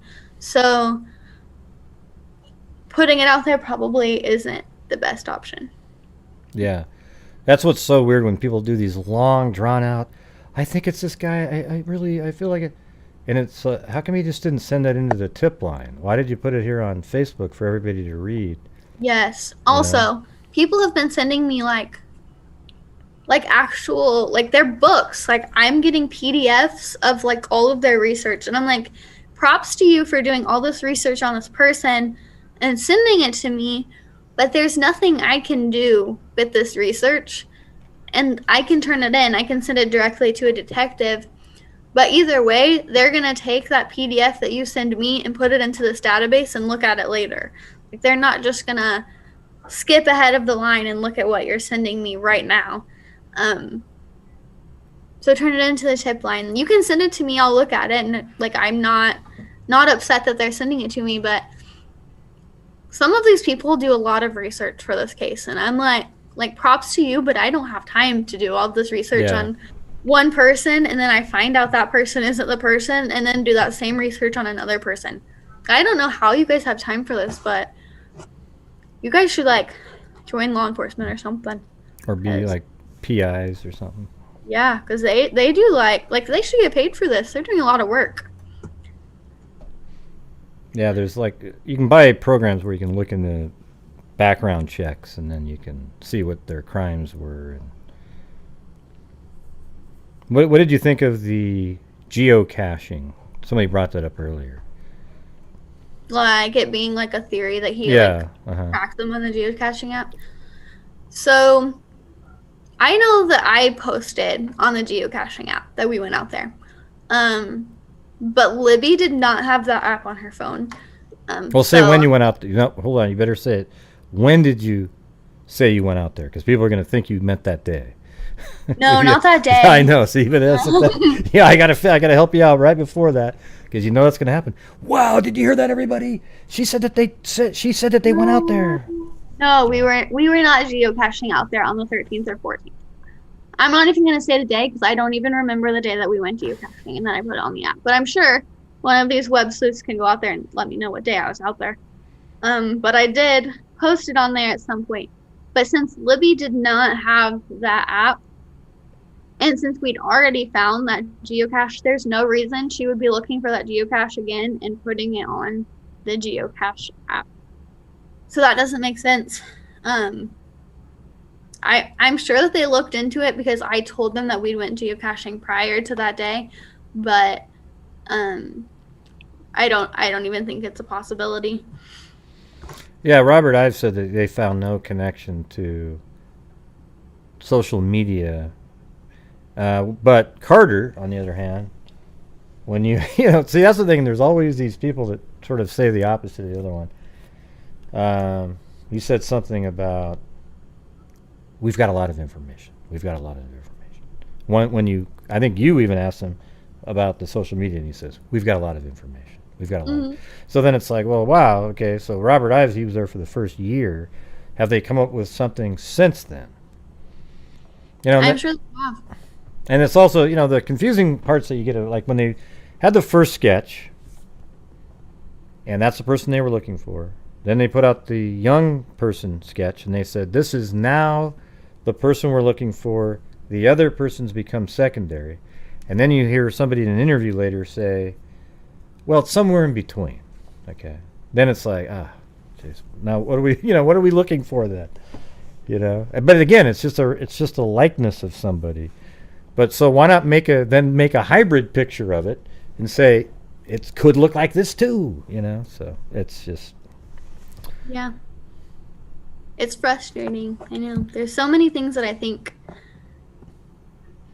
it's possible that they could make that, but I'm sure there's a reason for everything they're doing and a reason for them doing it the way they're doing it. And I always have to remember that because they are doing so much, and there's just so much that even me as a family member doesn't get to see or hear about. So it's just as frustrating for me as it is for everybody else. And it's easy to sit on the sidelines and be like a passenger seat driver and say, wow, you guys really need to be doing this, or you really need to be doing that. But if you're not involved in law enforcement, you don't understand what's happening and what they're doing, and you have to just be patient. Now, go ahead. That's the hardest part. Paul Holes said patience is key, and so I'm trying to remember that because he's a professional. So every day I say, I have to be patient because Paul Holes said so. See, my theory is they've done genetic genealogy or something like that. They just didn't find any close enough relatives, because when they asked Paul Holes the year later at CrimeCon, I think, at some event following that, he said, they have a tough road to hoe or something. So it's like, well, the fact that they talked to Paul Holes, to me, means that they had DNA. There's no other reason that they would have talked to him at that I time. think that they wanted to talk to him because of his knowledge on solving cases. I think he was such. You think I that's think it?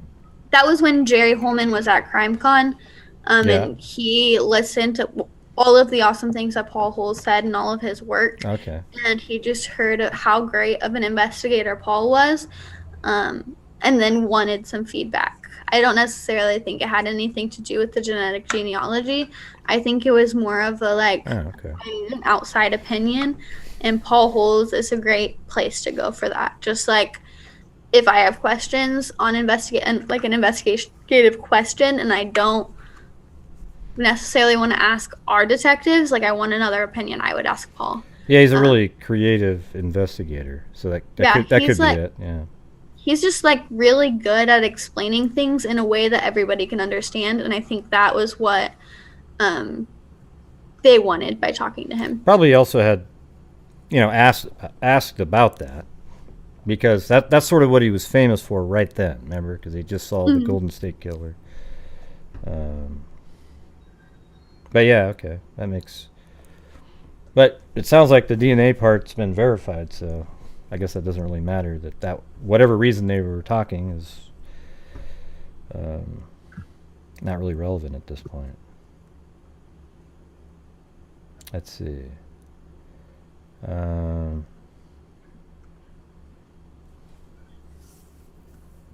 Yeah, this Wiesel guy is really a conspiracy type person. And it says everything he comments, it's a little bizarre. I must be reading too fast because I don't remember what I read from him.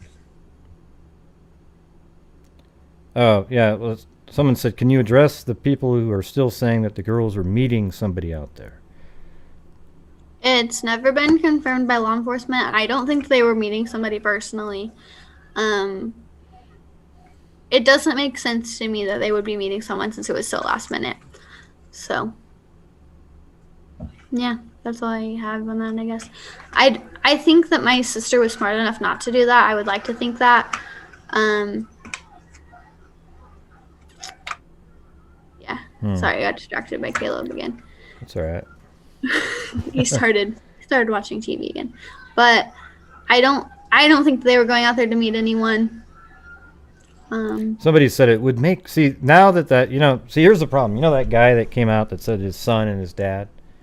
Well, his son literally looks identical to the younger sketch. Okay, I've seen it. It's like, I mean, it's like as if somebody took his face. Okay, but now you've got people believing it, so they pretend that they're coming up with these things like this thing. It would make more sense if they said both sketches are possible suspects and not just disregard the first sketch. Well, that's because they're not both suspects. Yeah. See, that's the thing is what happened was originally they got a eyewitness 2 days in, and that's when they came up with the sketch of that young person, right? And then, but law enforcement through other means came up with the one that we all saw first with the beard and the hat and everything like that. So we saw that for 2 years, and then they said, you know what? Let's go back to that first one. Maybe that was the accurate one. And they're going to try that now. That's exactly how it went. Yeah, that's what it was. So I don't think they're two different people. I think it's just like if you pass somebody on the street and I pass somebody on the street, we might see them differently in what they look like. Like I might notice their eyes, but you might notice, well, not their smile now because they have that mask on, but you might notice their hair, or you might notice what they're wearing.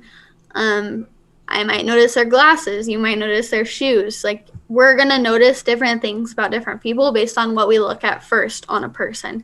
So, when you look at somebody, you don't always see the same thing as somebody that's younger than you or somebody that's older than you. Yeah. And so there were two different people out there that day that saw this guy differently, and that's what ended up coming out. And then they had to decide which one was more accurate. Yeah. And then we ended up having to switch it up a little bit because we decided, or law enforcement decided, that one was more accurate over the other. Yeah. So the thing is, the images are all blurry, and I think this Wiesel guy in here, what he did was he took the image of the guy walking on the bridge and put it into Google Images, the image search, and it came up with this jacket. And he goes, see, that's the kind it is, but it's so inaccurate to do that. Google image search you could take a photograph of your dog, and it might come up with a whole other species of dog. It doesn't. Mhm. It's not 100% going to tell you what brand. So he's really pumped, but he thinks he knows exactly the brand of jacket the guy's wearing, because If you know the exact brand of jacket, though, how is that going to help us to find this guy? Because Well, we don't know that he has that jacket anymore. right. That, look at, check all the stores. Who bought that jacket? Yeah. You know, And there it you have could be a jacket that's Yeah. been sold to thousands of different people. It's not really going to narrow the list down. Yeah, I mean, I know people they have good intentions when they're trying to do something, but I know for a fact that Google Images is not accurate like that unless you actually took a picture of Mona Lisa. It'll probably do a good job of finding out what that was, because it's famous. If you take a picture of a jacket, it'll just take a guess at a jacket that maybe resembled that the closest that they could find in all the images that they have, or a vast number of them. But they're not going to be able to tell you unless you could zoom in on the label. What I don't know. It's hard to explain to people. It's just it's really obvious. Right. Yeah, it's cool though. People are trying to help though. That's what I'm Yeah. saying. It's cool that you tried to help, but when somebody says, "Well, no," you should just try to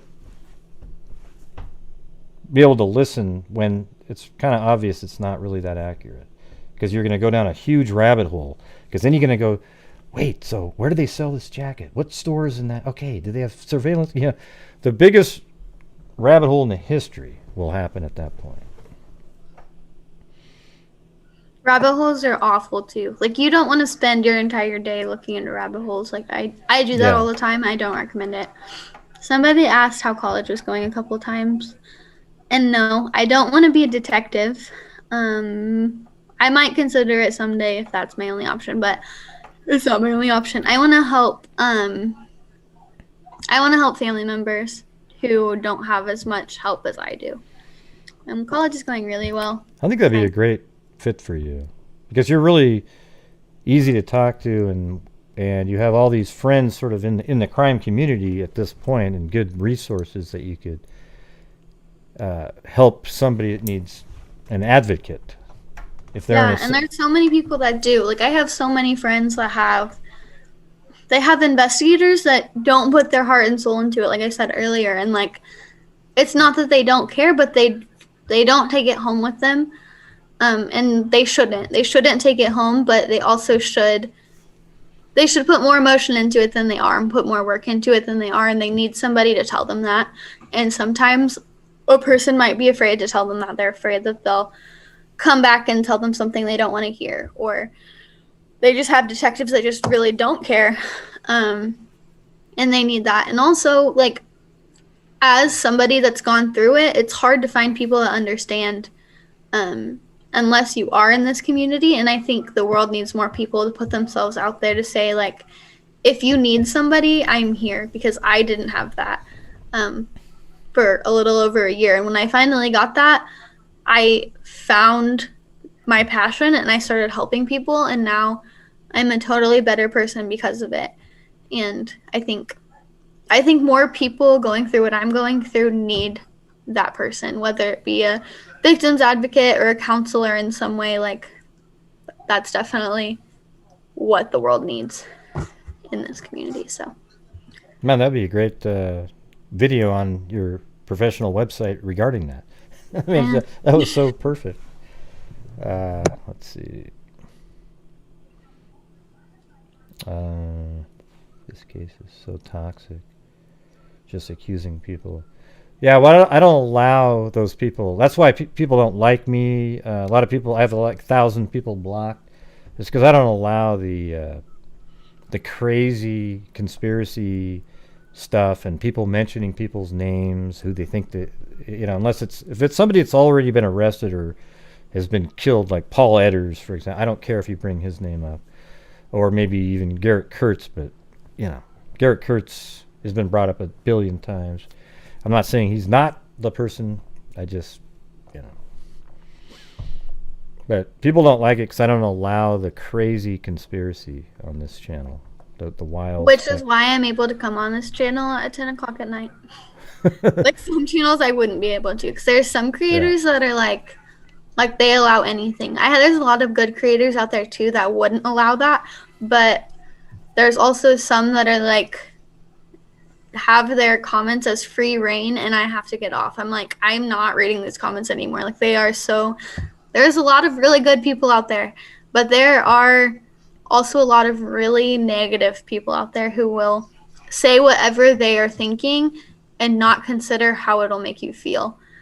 And those are the people that like shouldn't be commenting, because they are no family member should ever have to go through that. I've talked to so many family members like whose brothers and sisters and loved ones in some way have been involved in something bad, and then their death happens, and then people only think of them as what that bad thing that they did was. And then the people in the comments only comment about that bad thing that they did, not about the life that was lost. And like that hurts more. Like if that hurts that person, imagine how that makes the people that support that person feel. Like everybody has to read that. It's so sad. Yeah, no, these people, they don't get it. No, they don't care. Yeah, I mean, every time I do a Delphi show and have a call-in, I get some of the worst people in humanity that call in. You know, they'll even try to trick me to get on the air, and then they'll start throwing out all these derogatory racial slurs and stuff, and it's just... Remember that time when we got on here and we had to call in, like with people called in with questions? Mm-hmm. And then I turned like 4 or 5 phone numbers into the police that because was great. Yeah, saying awful things. Yeah, that's why we won't do those anymore, because there's too many, you know, to be honest, there's just a lot of losers out there, you know, and like technically, like literally that's what they are, you know, because you're going to, thankfully most people aren't, but there's just a lot of these people that they have nothing better to do than to just troll. I mean, trolling you is just absolutely, I think it's disgusting, you know. Troll me all you want, do your shit that you do. Let's see. Are there any cases that I'm interested in looking into? I look into all of them. Oh my goodness. I am really close to a good set of people that I look into their cases often. Like Amanda Shirley, I look into DJ's case all the time. Obviously Sarah Turney, I look into their case a lot. I looked into the Golden State Killer a lot before I met Michelle, but I still keep up to date with that too. Who else probably that you guys don't know about? I think we know about Turney. You know what's really cool about the Amanda case with DJ Vicky? Mm-hmm. I mean, you probably don't know this, but I was working with her to try to get them to switch it to undetermined. Mm-hmm. So I created this video that was only about 6 minutes long that was just hard-hitting on all the things that was really obvious. That case makes me so angry because there was no chance in hell it was an accident or a suicide. I mean, not even a chance, right? No. So I made this whole video and I sent it to law enforcement. At first, one of their investigators called me back and goes, well, let me take a look at it. And then he said, well, there's some other information. Okay, great. So I sent it in again. And then, gosh, I mean, 2 months later, the investigator called me up and said, hey, I just wanted to let you know we switched it to undetermined. And he hadn't even called any of the other people yet. I was the first one that he called. Then he called, and then I called Amanda up, and she goes, what do you mean? What do you mean? And then I go, wait, well, and then I was confused. So then I gave her the guy's number, and she called him and confirmed it all. But it was kind of neat to actually be part of making them change their mind, you know. Mm-hmm. You know, because I have never seen something so ludicrous. The medical examiner said that, well, because he had meth in his system, he should have been able to defend himself. Therefore, it's a suicide. So then we were going, wow, that is the most ludicrous logic. So basically, you can go into somebody's house, inject meth into them, and then just blow their brains out, and then say, oh, they did it to themselves. They should have been able to defend themselves. I mean, it's just... Anyways, it was mind-boggling. One of the worst things I've ever... Everything about that. Do you know what led police to Bicycle Road? Yeah, that was that first night. Or second night, maybe. I don't know. I've heard that a couple times. I've heard about that being put into the groups a lot lately. But I don't remember what it was. Um, I have no idea. Let's see.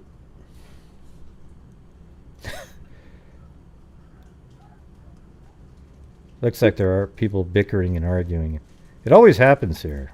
Not just on Delphi nights. It gets really, people get so emotional about it. Well, how about this?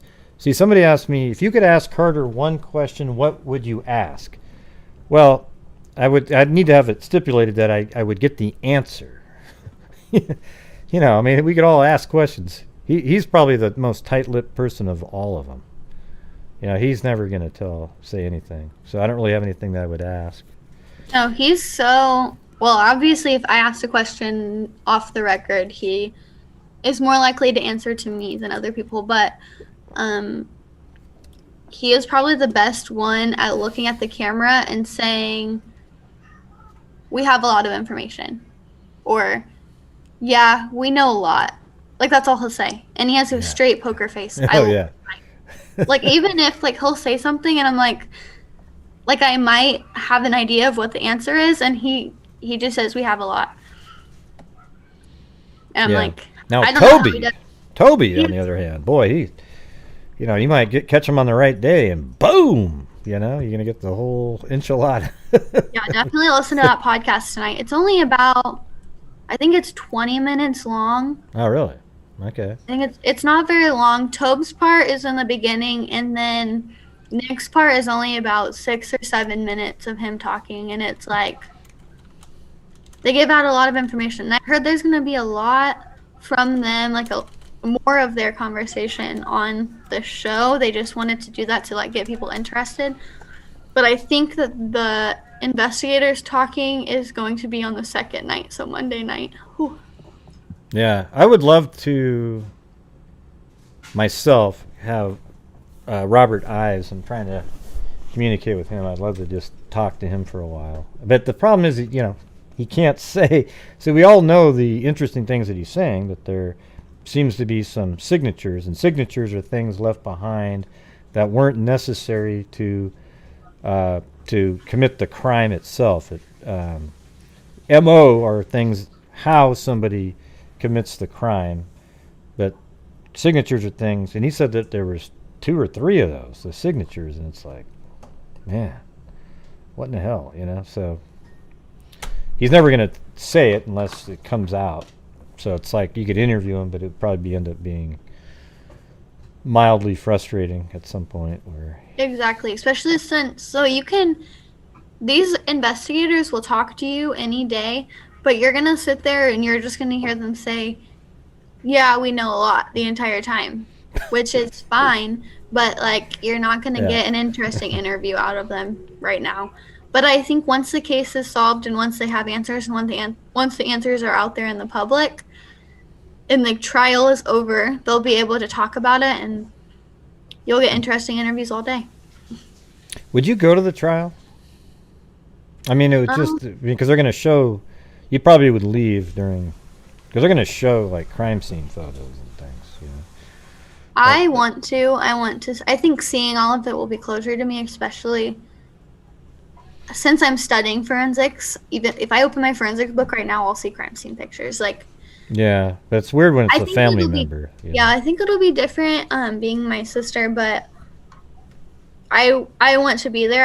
I want him to feel me staring him down, and I want him to see me and understand that he didn't take my life too. He didn't get that power. Nice. And he'll never get that power, and I'm going to sit there and watch him lose his life, and I cannot wait until that day comes. Wow. I mean, God, this is gonna be so amazing. What's that? Caleb just said something. He was like, "That was horrible."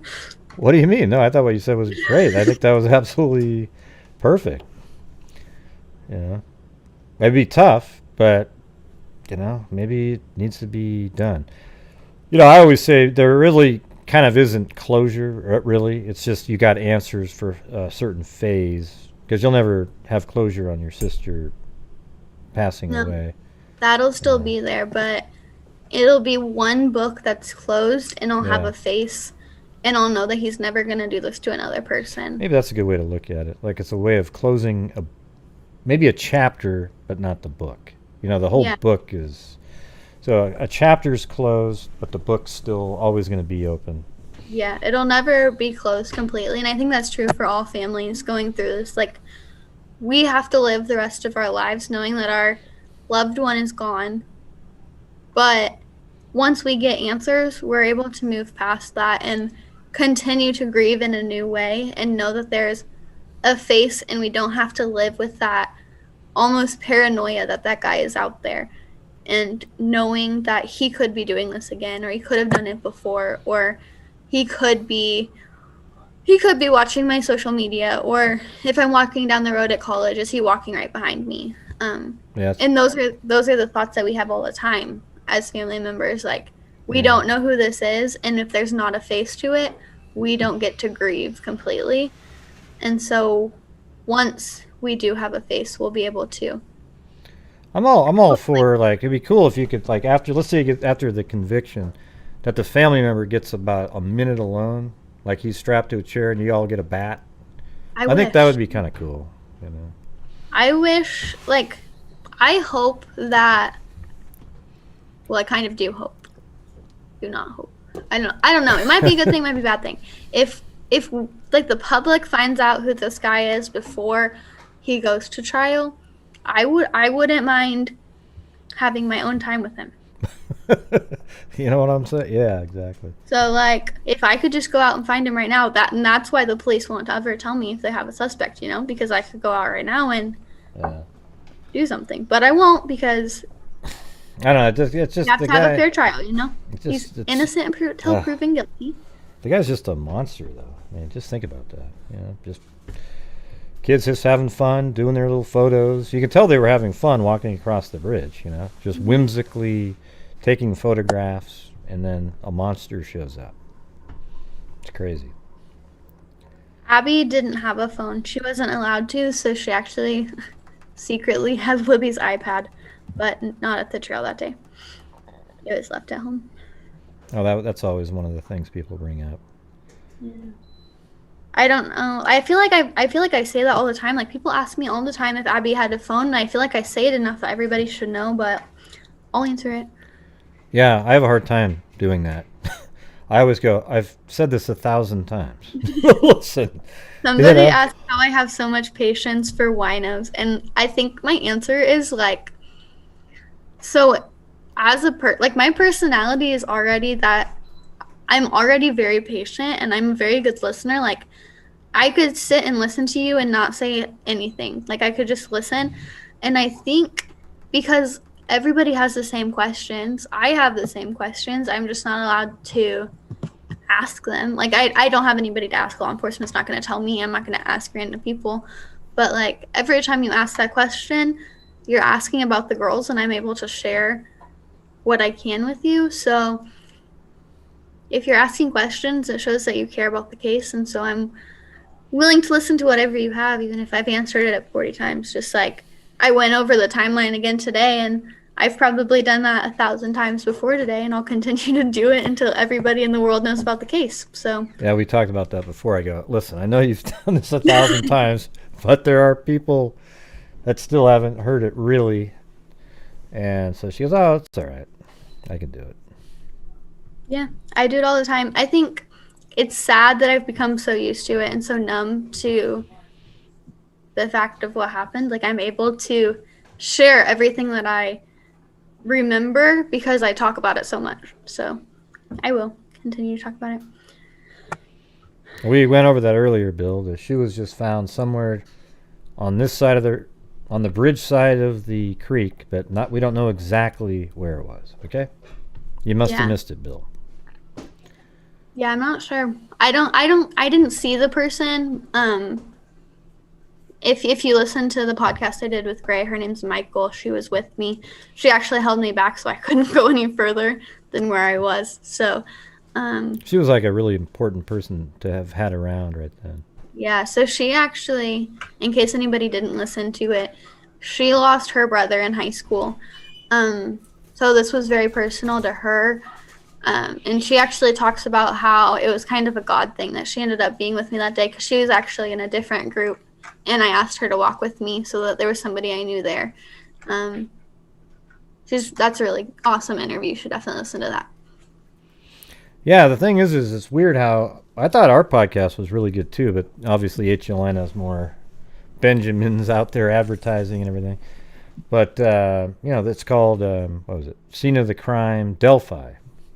It was awesome. And yeah, it was really good. I helped with that one. Yeah. And there's a lot of awesome people on there. Both podcasts are really good, and I recommend both of them to everybody. Yeah, there's a little bit of different information. Ours was more of a timeline, what happened in order like that. And then HLN was kind of more like investigative a little bit, I think. Wait till all the people start saying, Kelsi, do you know there's a man walking behind you again? Uh-oh. It wasn't me. By the way, her boyfriend in the background, before the show, I said, listen, because they were talking about dog food. And I said, hey, listen, have you ever eaten dry dog food before? Because I tried it once. I got to open up a new bag for Blue, and I reached in there, and I put it in my mouth, and I went, this sucks. No wonder they don't eat this, okay? They don't like it. So then he went over and got it, and by God, he liked it. And now he's sitting around with a jar full of it, eating it like M&Ms. It's amazing. Right, Caleb? You're sitting over there eating dog food? Like M&Ms. It wasn't bad. It tasted kind of like salted chicken nuggets. Oh, man. That's really gross. Yeah. But Oliver has special dog food because he's special like that, so maybe that's why it tasted better. I don't know. I don't know what you feed your dog, so I'm looking for questions, but He thinks he's about to take these cheese sticks from me. That's what he thinks he's about to do. yeah, he does. Ollie loves all the snacks. You know, have you ever seen Chloe, my new dog, the little one? Mm-hmm. Yeah. You did? Yeah, you put a bowl of food down, and she just does this little wandering thing where she just kind of keeps walking around for a long time, just kind of looking at it. It's just the weirdest. Something's wrong with that one, I'll tell you. If I leave food on the table, so Oliver won't do this if it's just me there.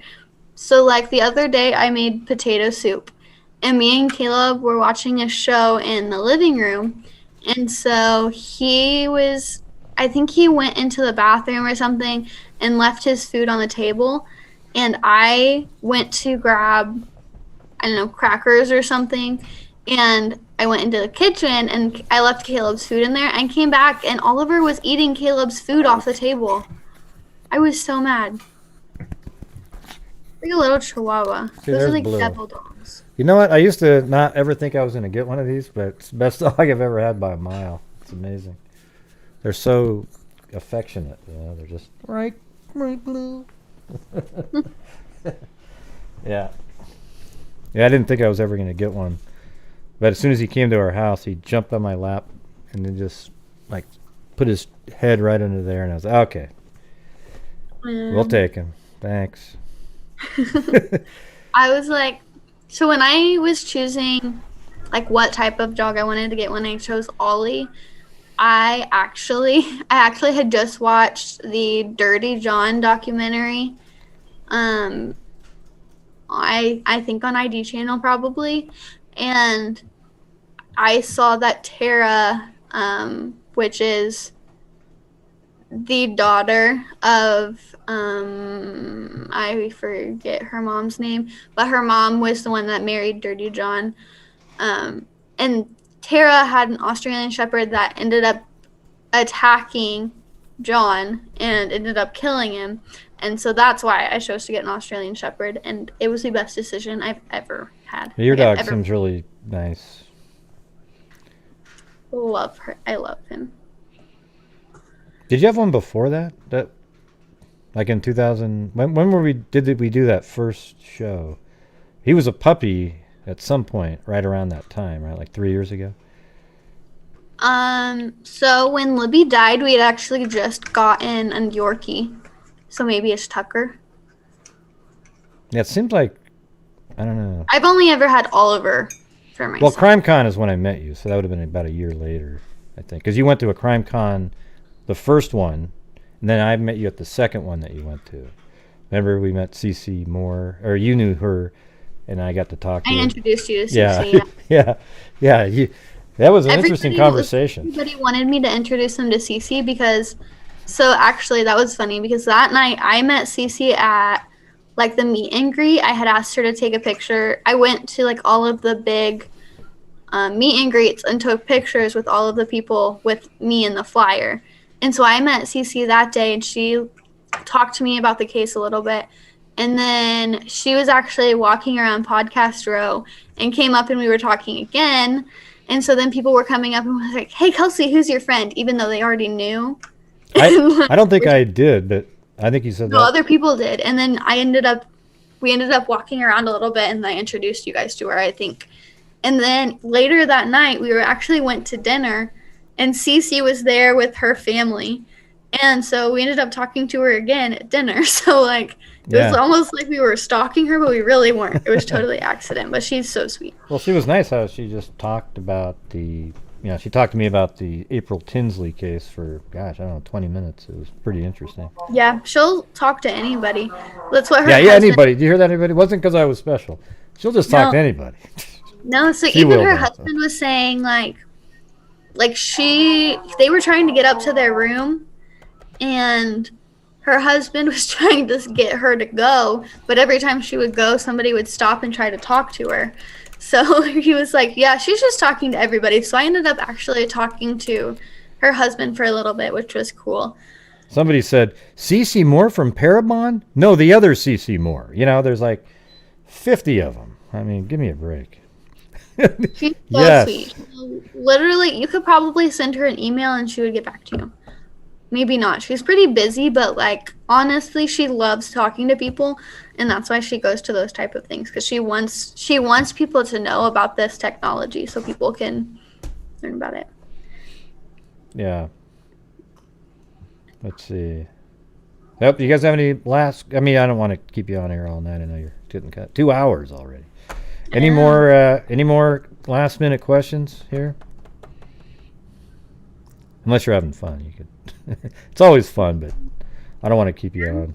I don't even know who Gabe Ellis is. See, you guys always have so many names. He's this guy. I think he had dark hair and he's like a criminal of some sort. I've seen the picture. He had like a little soul patch or something.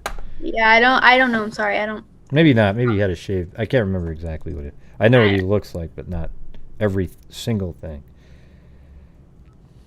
They all look different. I don't know. I can't keep up with all of them. Fox 59 is showing the girls tonight. Is that the one with my mom? Because if so, don't watch it. Oh, whoa. Jeez. I just lost my screen. Just a second. Oh, there you are. That was wild. An Australian Shepherd kind of looks like a Border Collie, I guess. But they're so nice. Well, I talked to her about Colleen Fitzpatrick earlier. I think that's somebody you should talk to. Are you still moving around? Looks like you froze up on the screen. I did freeze. Let's see. Can you hear me talking? Yeah. There you are. You're back to moving again. I wonder if that was some other issue there. I thought, man, she's getting really good at she could go to San Francisco and be one of those statue people. Yeah, I could. I make a lot of money. Yeah, they do. Do we know more about the vehicle?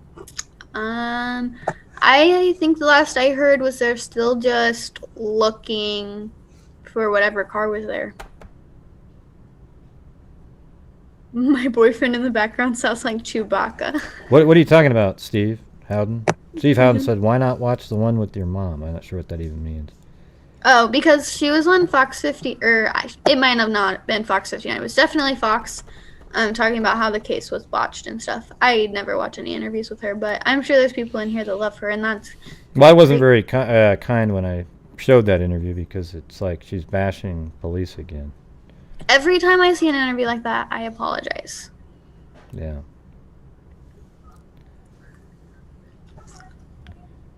We're Steve. all allowed to have our opinions, but sometimes we just shouldn't share them. Yeah. Well, the thing that I say is I believe in the right for everybody to have an opinion, but I don't have to respect your opinion.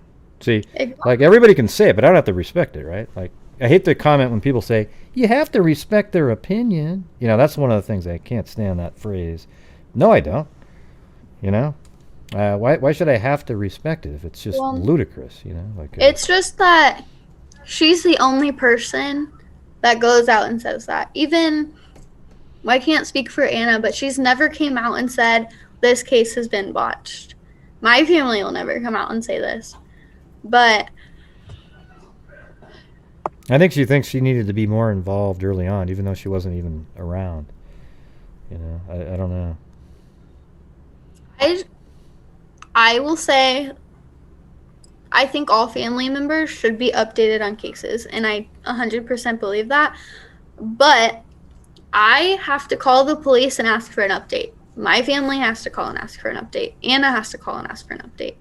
She has to call and ask for an update. If you're not calling and asking for updates, and you're not calling and keeping up on the case, they're not just going to contact you and say, hey, this is what we're doing.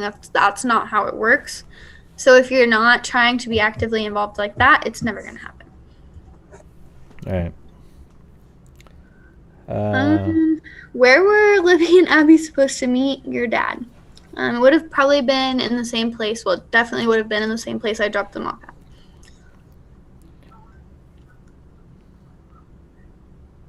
Yeah, there's a show on the weekend. Is it 1 hour a night or is it longer than that? On HLN, right? Yeah, and the HLN documentary will be I think on... it's 9 o'clock. I don't remember what time. I think it was like 9 Eastern Standard Time. Yeah, tomorrow. It's either 9 or 10 Eastern tomorrow and the same time on Monday, and they're both an hour long, I'm pretty sure. Okay. I just recorded them today, but I know I'm not going to watch them because I won't watch anything that I'm in. Oh, you got to record them today?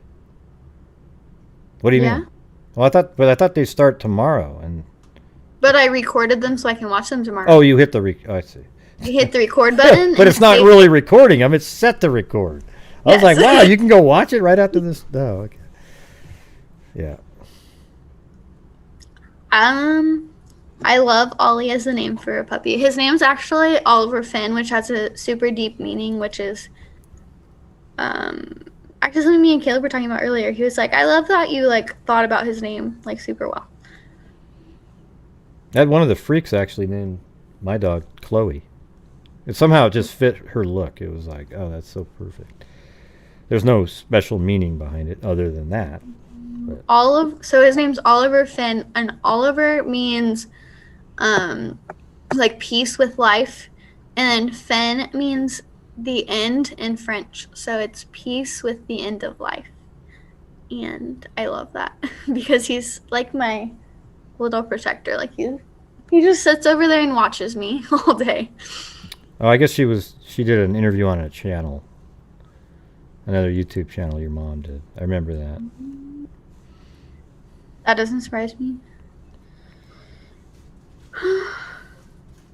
Do you know where we will be able to listen to questions and answers from Tobe? Oh, are you talking about the comment? Like the newspaper? If that's what you're talking about, you have to wait till the newspaper comes out. Oh, why did you say something in the paper? What do you mean? I thought you were saying earlier that it was on the podcast or something. So, yes, Tobe did a podcast. You can go on Apple Podcasts or whatever you use to watch them. You can watch that. But he came out in the Carroll County comment, and the comment said that he wasn't going to make any statements, but he would accept questions from the public. That's right. Yeah. So he's you can send questions into the comment, and they're gonna send those to Tobe, and Tobe's gonna put those out. But from what I understand, they're going to be in the newspaper. That's gonna. You know what's gonna look like? No comment. Can't answer that one. Nope. Can't. Well, I don't know though with him. Well, the thing is with him, you never know because he might say something. We'll see. I think since they're going to be in writing, I'm sure the other investigators are going to help him with those answers. So,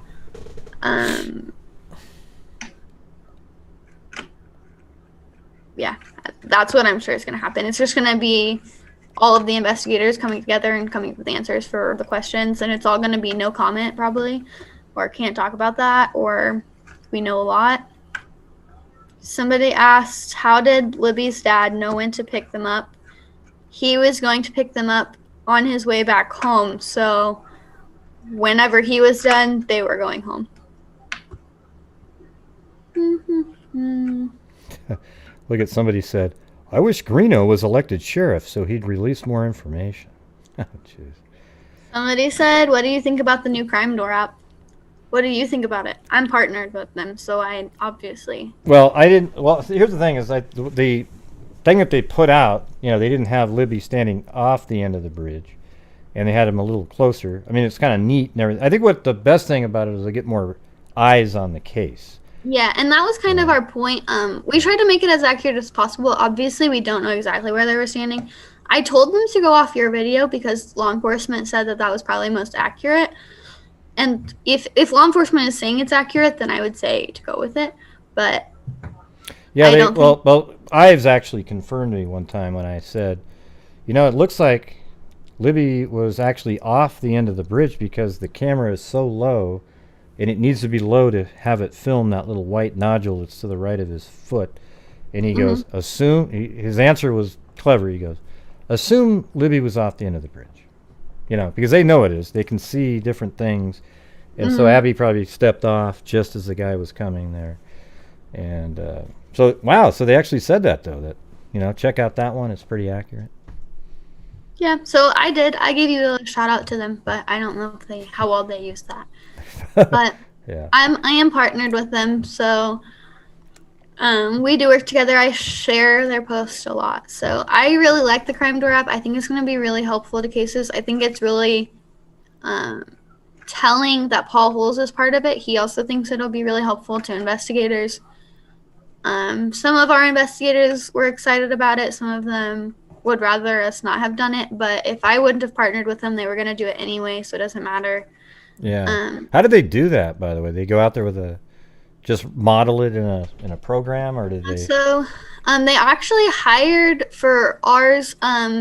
It's a programmer that creates like the scenes for video games. Okay, that's what I was thinking. So they watch a ton of videos. I went through YouTube and found as many videos as I can. A lot of yours, of the bridge, so they could get it as accurate as possible. And then that's what they came up with. Actually, when they created the first one, like the initial scene, and had me look at it, they had this picture perfect bridge with like no gaps.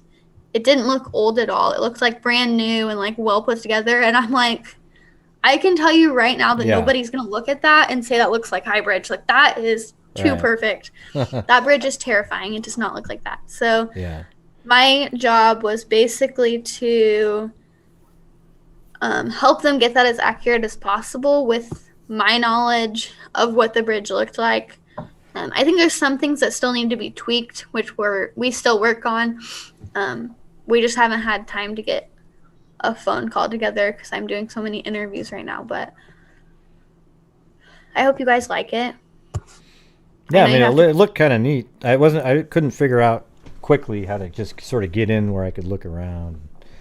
Yeah, and I know it's $2, but a lot of people do put a lot of work in that. I did press for 2 straight days. Like I was doing interviews at work. I was doing interviews from my car. I was doing interviews at home in between classes. Like a lot of work and time was put into that. So the one thing I would say is the guy, when you get in and look at him, he's not clear at all, and he's wearing what people think he might be wearing.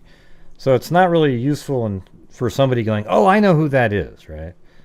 But I think what it is useful is people saying, like, wow, this is cool, and having way more people get involved in it and look into it on their own and find the. Yeah, and that's kind of the goal. The goal is that hopefully somebody will look at it and be like, I don't know, hopefully being next to that person will jog somebody's memory and they'll look more into the case. Right. And hopefully it's helpful. I mean, I think this year we didn't have a lot of media opportunities. Like last year, I guess it's 22 or 21 now, but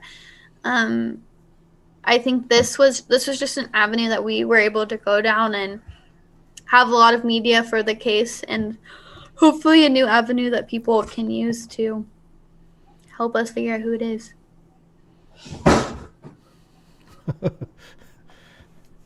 Yeah, Ollie, go check that out. Libby's here, guys. Yeah. That was kind of scary. I don't even know what it was. Anyway, let's see. They had to call. He's sort of like the holy grail is your dad, to be able to interview him. I mean, it's like. I've talked to him. Yeah. He's willing to do an interview with me. He won't interview with anybody else but me. I just haven't had time to do that interview. That would be such an amazing. Because moment. I think he knows that I won't put anything out that'll. I don't know. I think he's just worried that if he talks to people, they're gonna look at his past and see him differently than he is. I don't know if that makes any sense, but no, it makes total sense. I know what he's just not a spotlight person. Yeah, I know what you're trying to say. Just like you could do it in a way where he'd be more comfortable, and not feel like you're not gonna make a terrible light of him, or what is it called? Cast him in a terrible light. Yeah, and some people would. Yeah. Like just like if you had a case where the victim was involved in drugs or they had done something bad in the past, people tend to look at that and not share that case. But the same thing happens when you see a family member was involved in that stuff. And I think because my parents were involved in that, that's why I lived with my grandparents.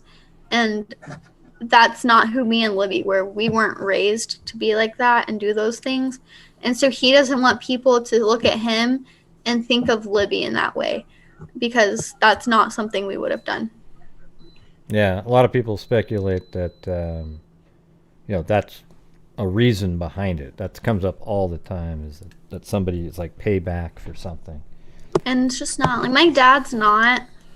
Like, he didn't make enemies. Like, people tend to think that. Like, that's not possible. But my dad is the type of person that, like, everybody loves him. He's just such a nice person to people. Like, he is where I get my patience from. Like, he will sit there and listen and think about what he's going to say before he says it. And, like, he would rather listen to you than talk any day. Like, he'll listen to whatever you have to say. Like, I wish people could get that from him. But, like, I don't think that he'll ever come out and talk. He's Becky. He's Becky's son, right? Yeah. Okay, I was just trying to make sure that I had that right. And he's been around a lot more. I mean, he was, even though he wasn't the parent, he's been around. Yeah, and at that time, so me and Libby had just, like, he had just gotten home. He just moved back in, and Libby was always close with my parents because she didn't remember the hurt that we felt when we were younger, but I still held that against them. So I wasn't as close with them, but I had just finally started getting close with my dad, or closer than we were before. So like he made that, do you see it? He made that bookshelf behind me. He never did that kind of stuff for me before. And so, like, now we're a lot closer than we were. Yeah. That's great. He's really great. I wish that he could be out there in the public, but that's just not who he is, and I don't think he will ever want to do that kind of thing. But if he does, like, I'll support him and, like, help him to do whatever he wants to do. Like, whatever he's comfortable with, he'll do. But right now he's helping with the ballpark, and I think that's been a good source of almost therapy for him, to be able to help on that and be part of Libby's legacy. Yeah, it seems to me like he must have just gone through hell, actually, because you feel like you're a father, and you weren't really around as much, but you're trying to right then, and then she just gets taken by some barbarian, and then there's no way of actually. You can't really make up for it in person, but maybe he can make up for it with his life, the rest of his life, type of thing. You know. Exactly, and I think that's what he's trying to do. I think to him, it's more helpful to be able to help on the park and to be able to do these behind-the-scenes things for the girls than to be out in the public like I am. Like, I think he knows that what I'm doing is helpful, but I don't think, like, to him, that's not what's helpful for him to do.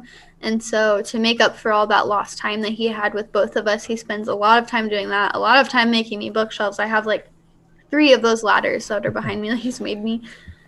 And it's like, he's awesome. Like, he tries to help as much as possible. Yeah. Behind the scenes. He just doesn't want to put himself out there. Yeah. So this guy named Bill something, he's gone now. He's not going to be able to comment ever again, but he said something like, "What do you expect when they give us a shoddy picture and a grainy voice?" Because that's what they had, idiot. Listen. At least she did it. Yeah, like, she filmed. People say that, like, they expected her to take, like, the picture-perfect video. Like, Yeah, she did glamour that. shot, right? Yeah. People say that all the time, though. But, like, I get it. I get that picture and audio suck.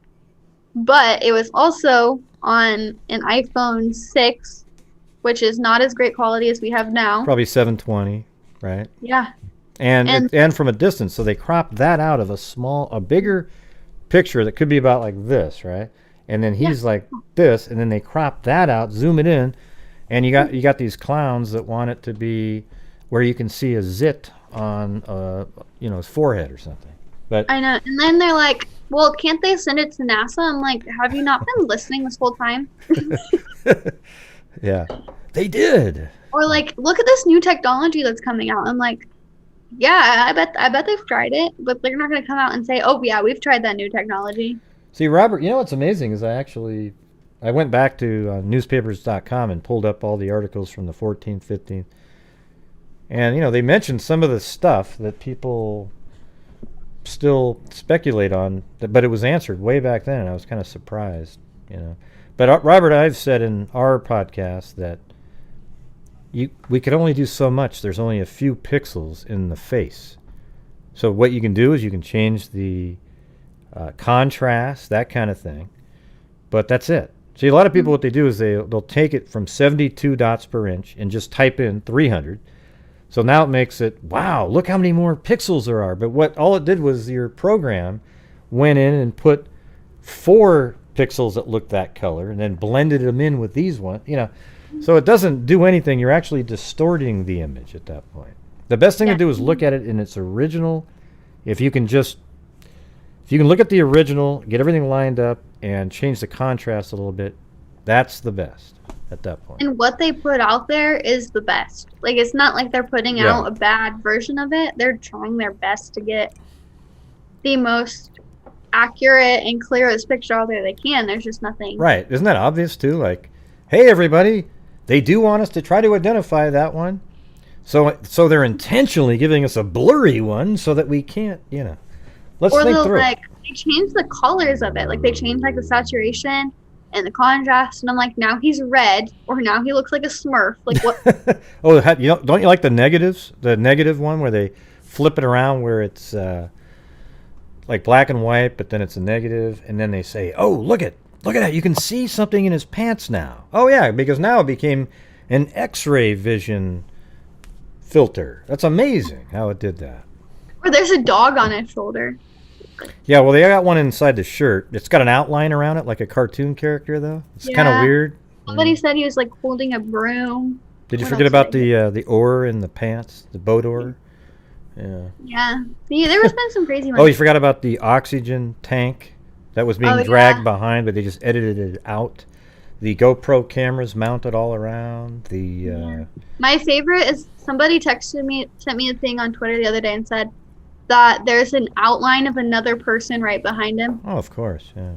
They just edited that one out, right? Yeah. I had one person say, you know how there was 2 images? There was actually 3. They just got rid of one because it was too blurry. But there was 3 original images that they released. One of them had both feet on the ground, which is one that you don't see very often. But there was the 2 that everybody saw, and somebody said, those are 2 different people. They were just dressed very similarly. Yeah. And then I go through it, and they go, well, they have the same wrinkles in the same places? Yeah, that's right. They sat around and made sure they had the exact same wrinkles on their jackets before they walked on the bridge. Yep, that's... Yeah. I'll never understand half the theories that are out there. Somebody asked if they can order one of these ladders for my dad, and that's really funny because he was actually just talking about how much money he can make from these ladders, but I don't know how he could ship them. So if I can figure out a way for him to do that... What's the ladder? Do you have it back? I didn't see it. The ladder? Back there? Oh, I thought you said it was a... okay, cool. This one's a bookshelf. Oh, bookshelf. So there's a but ladder. I have one in my bedroom and one on the other side. There's a bookshelf over here. But, like, on this side, and there's another ladder by that has blankets hanging on it. You can't see that. So is he like a carpenter? Like he can make chairs and things like that? So he's always been really good at woodworking. He does, like, electrical stuff and... he helps build houses. Like, he built a house in Delphi in high school, but recently he started working on my grandma's houses, and like he has extra wood and he'll make something. Like, he made this like picture frame kind of things, and like in high school he made this calendar. It's like a wooden calendar, and it has like a place that you put a block with the month on it, and then it has the dates on all of them. And then you put the numbers in and the month, and then you put, like, birthdays. I don't know. He's really good at that stuff. He just doesn't, like, since he's been, he had other activities when he was younger, so That's those cool. kind of precedence over them. Sounds like he's really, starting to change himself up quite a bit. Yeah, so he's a lot better now, for sure. My grandma's doing really well. Talked about that a couple times, but she's doing really good. Well, maybe that's about it.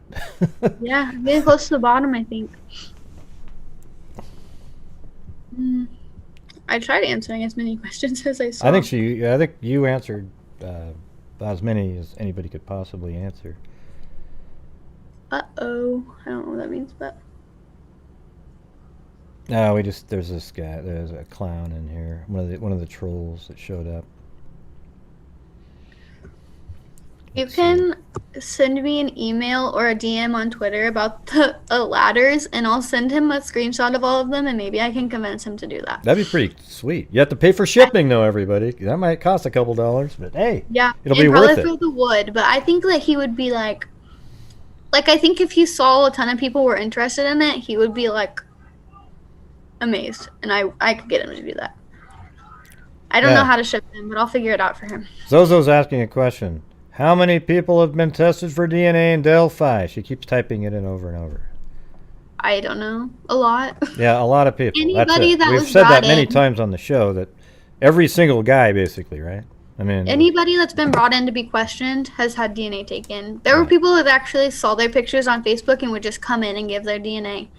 I've given my DNA. My family's given their DNA. A lot of people. Anybody that's questioned, their DNA is taken. So. Oh, and that was one of the things that we didn't say, but like you got questioned yourself at the beginning quite a bit, right? Yeah, I was questioned because I was the last person to see them. So alive, obviously. So I dropped them off. So when, like, literally immediately after they identified the families, they actually they identified the girls. To the families. They brought me into another room and I was interrogated then. And then I was brought in again, probably a year or so later maybe. And then I went in again recently and talked to them. But it's not really like questioning. It's just because over time, people remember things that they didn't remember before. So it's so normal. Yeah, they should almost give like a diary to people and say, hey, if you ever think of something, just write it in here, and then we'll get back together with you at some point. Yeah. And I think talking to them, you remember more things than when you're like sitting at home trying to think about it. Because I think about it all the time. I try to remember new things that I think I might have forgotten about. And it's hard to do it now. It would have been a lot easier right within a month or so. Yeah, which is why they brought me back in the beginning and talked to me again. I don't know how many times I've talked to them, but... Did you ever feel like they were trying to be accusatory at the beginning? Never. Well, maybe the first day, but I was also... I don't know. My emotions weren't going in so many directions the first day that, like, I feel like I yelled at the FBI agent that was interrogating me. That's so easy to do. I remember, I'm just going to tell you, when my brother died and the doctor comes out with this, I just, like, threw him aside and busted through the doors and and I went and found him on a gurney after he said he died. I probably should have done that because, you know, I mean, it didn't look bad. It was just, you know, it was just sort of a weird, I mean, I guess in some ways I'm glad I did it, but yeah. You know, but my emotions, I didn't even give a shit what I was doing. I was like a wrecking ball. I was like, stop making me feel like I'm a suspect. Like, because in the beginning, since I was the last person to see them, like, they had to talk to me like that. Like, they had to. And I understand that now. But at the time, I felt like they were pushing too hard and I just needed a minute, and I didn't even get a minute to take a breath. So I was probably really rude to that FBI agent. I'm not sorry that I was really rude to him. He was kind of rude. So well, there you go. Abby's mom, I heard, is doing well. I don't talk to her very often, but we love her. No, I don't know. Yeah, it's getting... I'm probably not going to answer questions that have been asked several times. Let's see, what's this one? So you can send me a DM about the ladders. The bookshelf he made is actually the only bookshelf he's made. It was kind of like he was kind of experimenting with it. And I like it. It fits perfectly in my apartment, but it doesn't go in like a corner very well in my apartment. So it kind of has like this random spot next to my door. But send me DMs and I'll show him all of them and maybe get him to do it.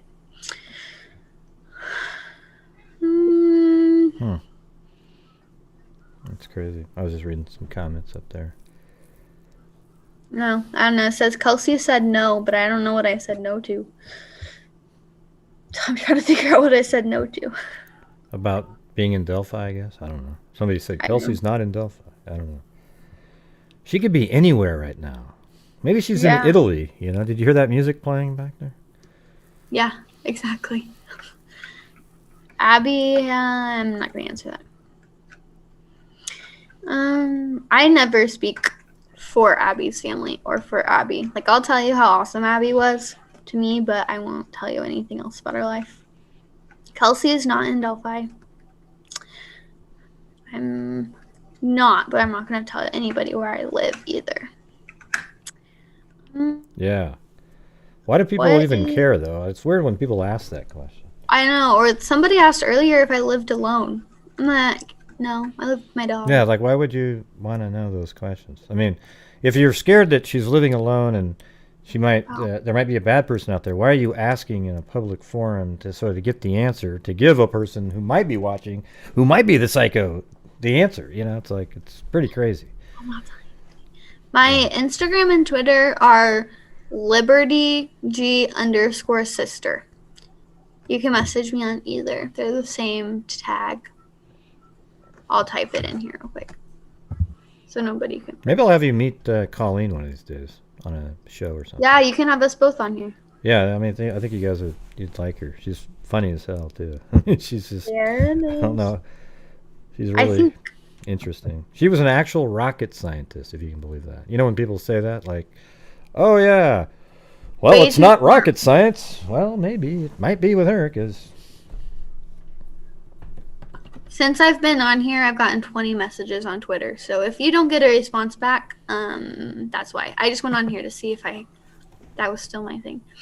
Because I think at one point I changed my tag on Twitter because the infamous Dexter decided to make one, and his tag was LibertyG_sis, and so I had to change mine. Dexter, that guy.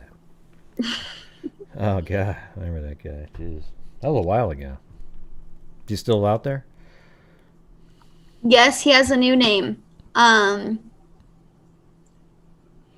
Clarice de Winter, I think, is what he is on Facebook now. And I think that's actually what one of the investigators told me that.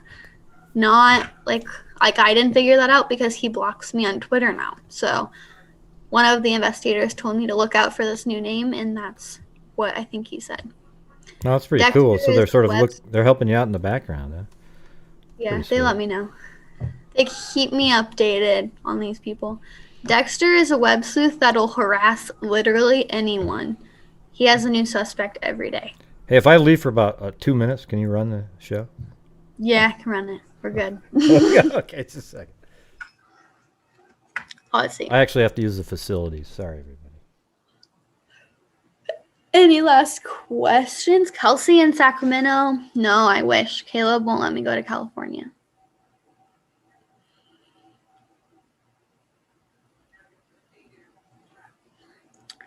Do you have any problems with doing? So our food drive this year, we're doing it. There's boxes up at the church and at several stores that people can drop them off at. We are not doing anything like in person, but we have been kind of limited on the events we can do. So we weren't able to go to CrimeCon. We weren't able to do any like festivals this summer. So I've only really been able to do what I can do online. So I do a lot of shows like this, a lot of podcasts, and a lot of news media.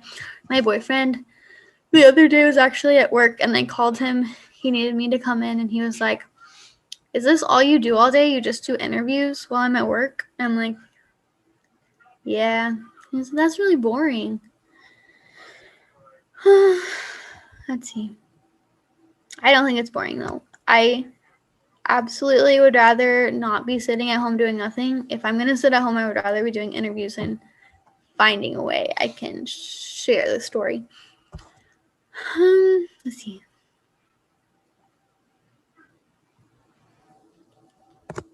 A professional profiler. All I can really say about that, because I don't really know, is that they're using any resources that they have. If you want to help, go to my Twitter, my Instagram, share the flyers wherever. Download the Crime Door app. This week, donate to your local food drives for the girls. Yeah, I think we last year right at the end of the year we did $1,000 to the Memorial Park, but they were doing that matching thing. Mm-hmm. So yeah, they did really good. I like that. So thank you guys. Yeah, just make sure we get one of those little bricks. All right. Yeah, I'll try. Put freaks on it. That's all that matters. I'm not in charge of those, but I'll make sure when they send out the list of like who all's on them, like I'll double check. All right. Leave a dime on the seat in honor of Abby. Have you seen? I haven't seen the video. I know my family has, but I honestly don't know how much they saw. And I don't know. They never really described it to me or anything.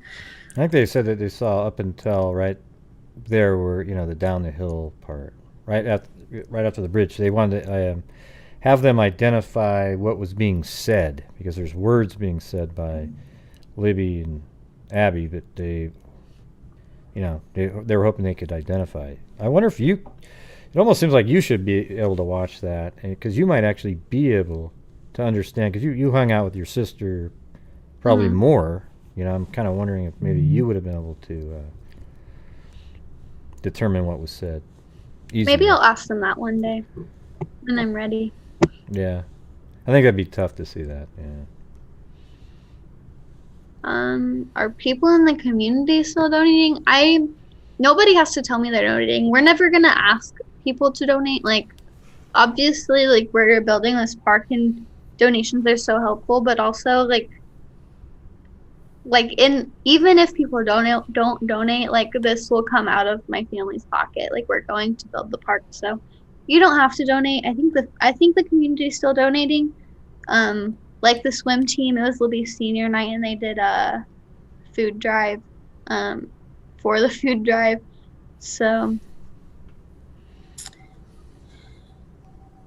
they're still hopeful too. So people out of state, if you want to do the food drive, we're just asking you to donate to your local food drive. Who's this? Also, if you use Amazon Smiles, and part of your, you can put in that you want part of your, what you're paying will go to the Park Foundation. So who's this Anadarko? Yeah, hide that Anadarko person.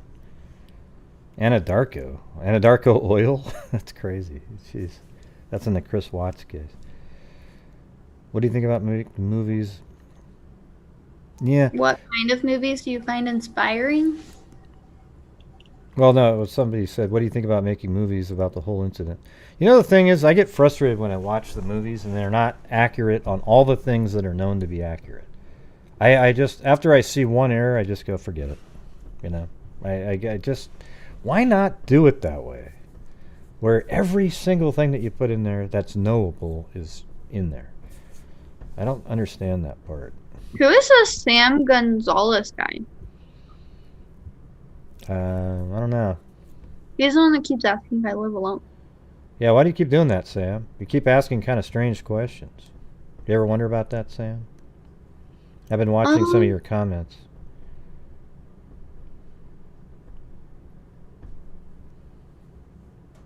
Yeah, but but why are you asking those other questions, Sam? If it was you, I think it was you asked that. Okay, but when you're asking that question, you're trying to get the answer to give to... I just said that a minute ago, Sam. Why do you need to know the answer to that question? It's a ridiculous question to be asking somebody. All right? So quit asking those questions, or I'm going to have to get rid of you.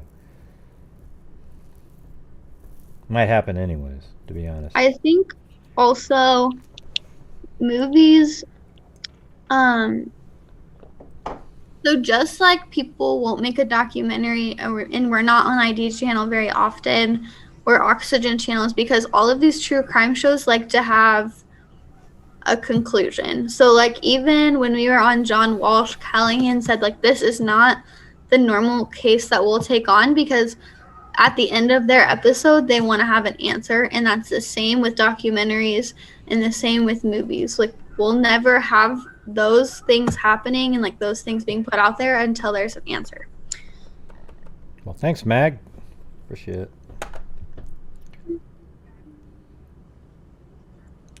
I have not been able to... I've never made it to Delphi. I want to, though. If I do, I'm going to go say hello to everybody. But when we open the park, you definitely should come out. Yeah. I hear some of my other friends in the true crime community are going to try, but we don't know when it's going to be open. So the reason I know...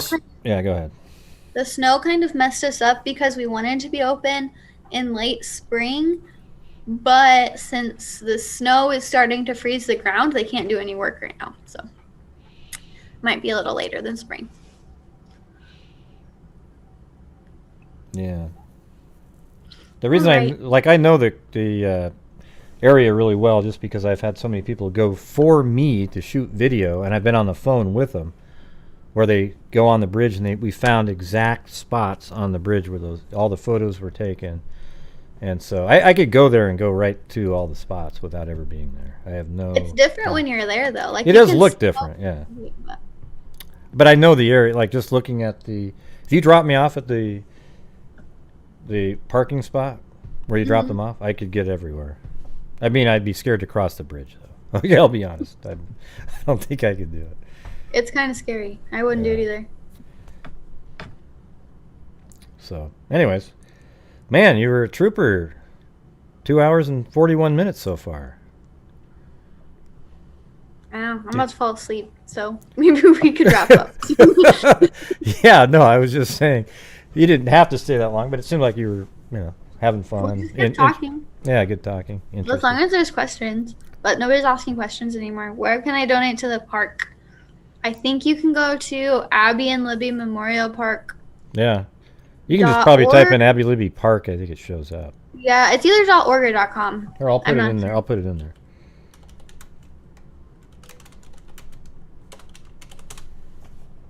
Yeah, yeah. You just type in Abby Libby Park and it shows up. Here, let me put the link in there. Here we go. And then you'll go to that, and then there should be a place that like says you can donate on there. Yeah, right there. That's it. Yeah, so we did. We sent the 600 though tonight into the NCMEC is the short term, but National Center for Missing and Exploited Children in honor of Abby and Libby. So that's cool. Great organization. Somebody said, I have a question, but if you have a question, could you go ahead and ask it? Yeah. It's not like you're in class where you raise your hand. Hey. I got a question. No, I'm trying to keep up with all of them, but if you don't say it, then I can't answer your question. Yeah. It's I think it's hilarious, especially on Facebook when somebody goes, hey, listen, I don't know if you have time, but can I ask you something? Yeah. And then an hour later, I see the comment, and I go, yeah, what's the question? And then 4 hours later, there's no answer yet. Then later I go, can you just have put the question in the first message? Then I could just answer it, and then we're, Yeah, if you're going to also, that's important. If you're going to DM me and say, like, I want to tell you about this person, like, just go ahead and tell me about this person, because odds are I'm not going to see your DM. Like, other than, like, I just told you guys to send me DMs about the ladders. Like, I'll go in and look at those. But, like, if somebody sends me something about a suspect, the odds are I'm not going to look at it right away. So, like, just send it to me and I'll send it in. But don't say, like, I have this information, I want to share it with you. Is that okay? Like, it's okay. Just send it to me. Yeah. I'm not sure what the actual purpose for that is. Maybe just trying to create this longer dialogue thing going, or I don't know what that is. Like, if you want to have a conversation, that's cool. It might happen. It might not. But, like, just send it to me. Don't try to drag it on. Just send it. I get these emails. They're like, great. I got this case. It's so interesting. And I was wondering if you could look at it for me. Period. Just and then send I'm like, how about you next time send me the date, year, the case it was, and then I'll look at it and go, hey, that's interesting. But now I've got to email you back. It's crazy. Yeah, and then you have to wait for an answer before you can do research on it. I'm like, just send it to me. That's what I would like. If you really want me to look at this information, just send it. See, this is real talk, everybody. Just do it. Just be direct. Send them the information. Boom. It's okay. Okay. Okay, did Derrick see flannel shirt guy twice? It says, are there any YouTubers that cover this case that you watch and keep up with, and any you wish people would listen to? Besides me, of course. Okay, I'll be honest. I cannot sit through a video on the girls, and I will not watch anything that has me in it. So if I'm in a video, you can guess I don't watch it. I do watch other YouTubers. I won't say names of the people I don't watch, but there are some that I would absolutely not watch.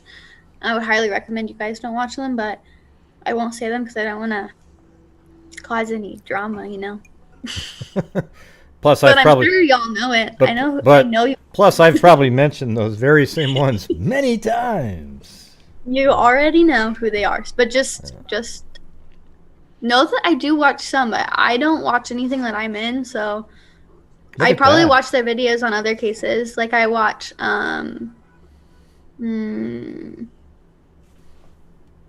at that nice comment by Billy Boy Blue. Okay, so did Derrick see flannel shirt guy twice after he saw bridge guy? I don't know the answer. Yeah, well, that's something you'll get at some point. But Billy Boy Blue said, hey, I have a question. Why are Kelsi German and Gray Hughes so damn awesome? That's a good question. It's some people just born that way. I'm just kidding. I know a lot of people don't like me at all. That's all right, though. That's okay. There's some people that I don't like. But everybody likes you. See the difference? I can't help it. No, not everybody likes me. I'm like people that like other people in my family don't like me. But that's fine. Somebody said, what were your first thoughts when you heard BG's voice? Kendall Ray is cool. Yeah, Kendall Ray's, she's a huge channel. I don't compete with that. Yeah, she's great. She does a lot of interesting cases. When I first heard Bridge Guy's voice, I was actually sitting in my Spanish class that day, because I don't think we knew that there was a press conference happening that day. We'd heard about it while I was at school, and it was like my first or second day back, and the teachers were not allowed to talk about the case. They weren't allowed to talk about the girls, and they weren't allowed to say anything to any of the students about the case. But my Spanish teacher heard that there was a press conference, so she asked everybody if it was okay if we watched it, because I was in the class and she knew I was going to watch it. And so she shut the door, closed the blinds, and we all watched it together. And I remember sitting in the room wanting to sob, because that was a voice of that was the last voice my sister heard. And so that was really hard for me to hear. But it also had this I don't know, it was strangely I don't know. It was awesome knowing that my sister did that. Took that video. I wish I knew that voice though. I wish that I could say it's this person as soon as I heard it. I wish I could say that I thought that, but it was so weird how confused people were at the beginning, as if she did a separate audio recording.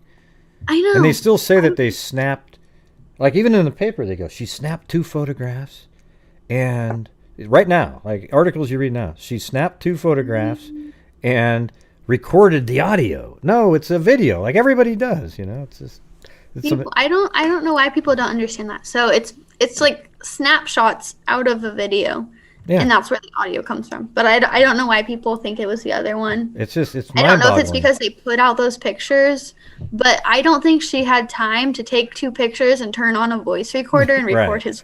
I don't think that happened. Yeah, and why would you do that?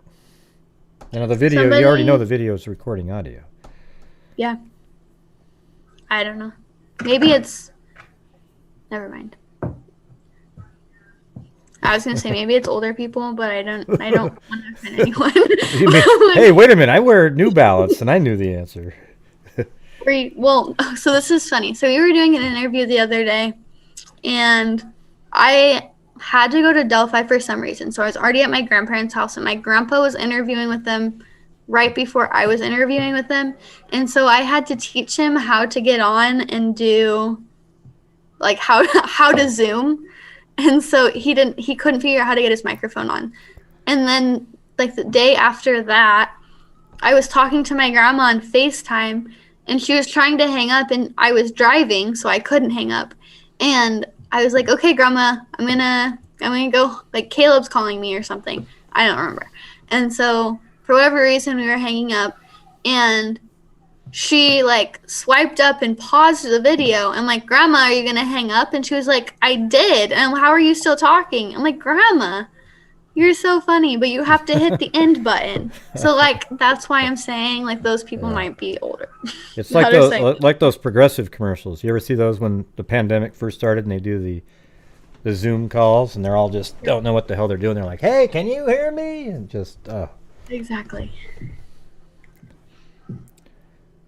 Yeah. Oh, yeah. At least she didn't have the cat. Do you see that one politician that had the cat? They were on Zoom, and it was a court hearing, I guess. And they hit a button, and they had this cat face. And he was talking to the judge. He didn't know it, though. And the judge was like, do you know your face looks like... Button? There's a thing to do on here, isn't there? I don't know. I'm scared to have somebody try it. I just did a laughing face. Did you see that? Oh, I see it up in the upper... I don't know how to get rid of it. But I just did it. It's just gonna be there forever now. Oh man. Wait, there we go. I don't see anything else that has little things. So all I see is this reactions button. I can hit different things. But I've never used that in class, so I can tell you. Yep. All right. Well, like I said, I'm gonna let you go because I feel like you're just being polite It's to stay on. midnight. Midnight over there. Yeah. I learned that I was old the other day because I do a side part and wear skinny jeans. So you're not alone. Huh. I'm not sure. I'm just old because I feel old now. Yeah. My legs that's hurt all the cool. time. I mean, after I got that surgery, and after that, I'm just like, I didn't exercise. I couldn't exercise for a while, so now I'm building back up again. But it's just, hate that feeling. Yeah. So, anyways, All right. right. I'm on bed, guys, because it is not 8:20 p.m. at my house right maybe, now. maybe we'll do one more sooner than a year or something. You know, it's pretty it's fun having you on. We can just talk about whatever, see what's going on. Well, you can get it's silly. I can't remember her name. That one girl you said I would like to talk Oh yeah, to. Colleen. Yeah. So Yeah, you can get her on here, and then we can talk all of us together. I think you'd love it. She's a father. Not when I say father, the mother of forensic genetic genealogy. She started it, and she was one of the ones. You've heard of the DNA Doe Project, right? Mm-hmm. Yeah, she was the founder of that with Margaret Press. So there you go. We set that up and let me know, and I'll plan around it. Just let me know when she's. Yeah, available. that might be sooner. You know, might be. You know, I don't That's know. fine. I'm off on Monday and every other Friday, so. How about next Friday? I think so. Let me double check. Yeah, and double I'll- check because I think I'm having her on Friday, so that'd be kind of fun actually. Yeah. I'll double check and find out that. I don't think we're doing anything, but I'll find out and text you. Okay. Well, hey, I appreciate you coming on. I'm sorry this, another anniversary of a horrible event. But at least you've got a lot of people supporting you. I mean, I'd say 99% of the people in the chat said a lot of supportive things, and they're all hoping for this case to get resolved. I'm kind of feeling a little bit optimistic about it. Like this next year. What do you think? Come on. I think that they are one step closer, and we just need that one tip, and hopefully That one tip, yeah. hopefully somebody in this chat will see it. Hopefully, I hope Bridge Guy is in here and he's scared, because I know that law enforcement is working their butts off. They're after you. Yeah. I hope somebody in here knows who did it and is seeing this and is watching me talk about these awesome girls and feels guilty that they haven't turned it in yet. So yeah, I hope you feel guilty, because it's been 4 years, and I'm sorry that I hope you feel like that way, but definitely turn it in. Let's make this the year. Like this year, Abby and Libby are seniors, and like we have to make this their year. Like this is their year. Makes sense. Let's do it. Come on, everybody. Somebody out there, you know the answer. All right, let's do it. Somebody. And there's 460 something people that on here right now. So like There was almost 600 earlier. It's I just saw getting that. kind of late. So like they could have been in here earlier, but I hope they see this and they're like, I have to turn it in now. So Do it. And if you're listening, just turn yourself in. You're going to get caught anyways. Thank you. All right, well, thanks for coming on, and be safe. All right, good luck in school. Thank you. I'm going to go to bed. Good night, Okay, guys. see you later. Have a good one. You too. Bye. Bye-bye. Wow, how cool was that, huh? Hold on a second. Now I'm in a weird spot. I gotta fix that. Yeah, that was awesome. I thought that was really interesting and fun, and it's fun. I mean, even though it's a really tragic thing, she makes it fun to communicate with her, because she's a good person, and that's why. So hold on, let me get this music playing. There we go. Need something going.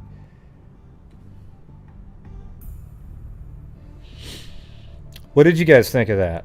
I thought it was really, I think it was pretty informative too. Like we went through the whole thing, psychology, all kinds of different things.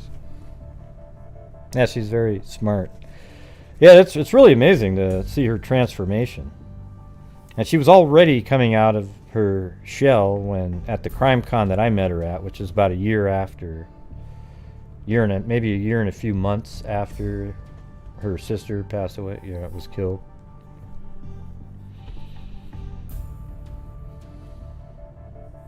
And heck, I only had to leave once. I mean, the thing is, I'm not a radio show where there's commercials where I can go use the restroom. You know, so I'm actually a human being where at least once in a 3-hour show I might have to go use the bathroom.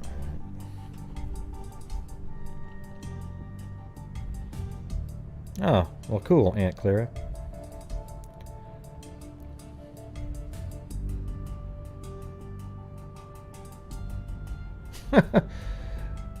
Hey, D'Angelo. I would go on your tirade against your idiocy right now if you weren't removed from the channel. So, good luck.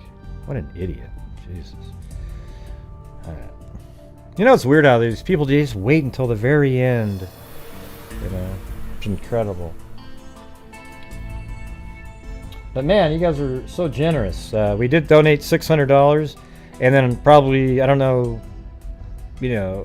part of it will go at the end of the month to more charities. We're going to put another $1,500 into the DNA fund, or maybe even $2,000. Probably $1,500, and then we can still donate another, I don't know, $900 or so. I don't know. We'll figure something out. But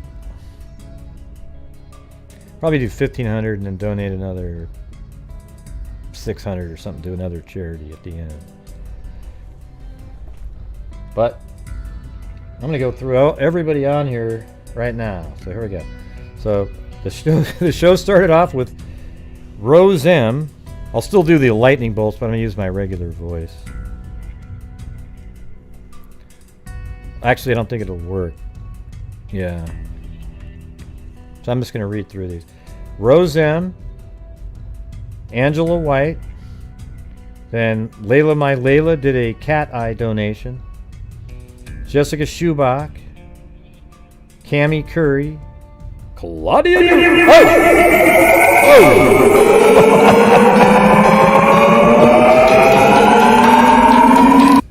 Wow, that was crazy. Did you see that? Hold on, let me turn this damn thing on. I gotta try this. Hold on a second. That's that software, that voice mod software came on because I hit a button. Hold on one second. Watch out, everybody. It might make some crazy noise again. Just a second.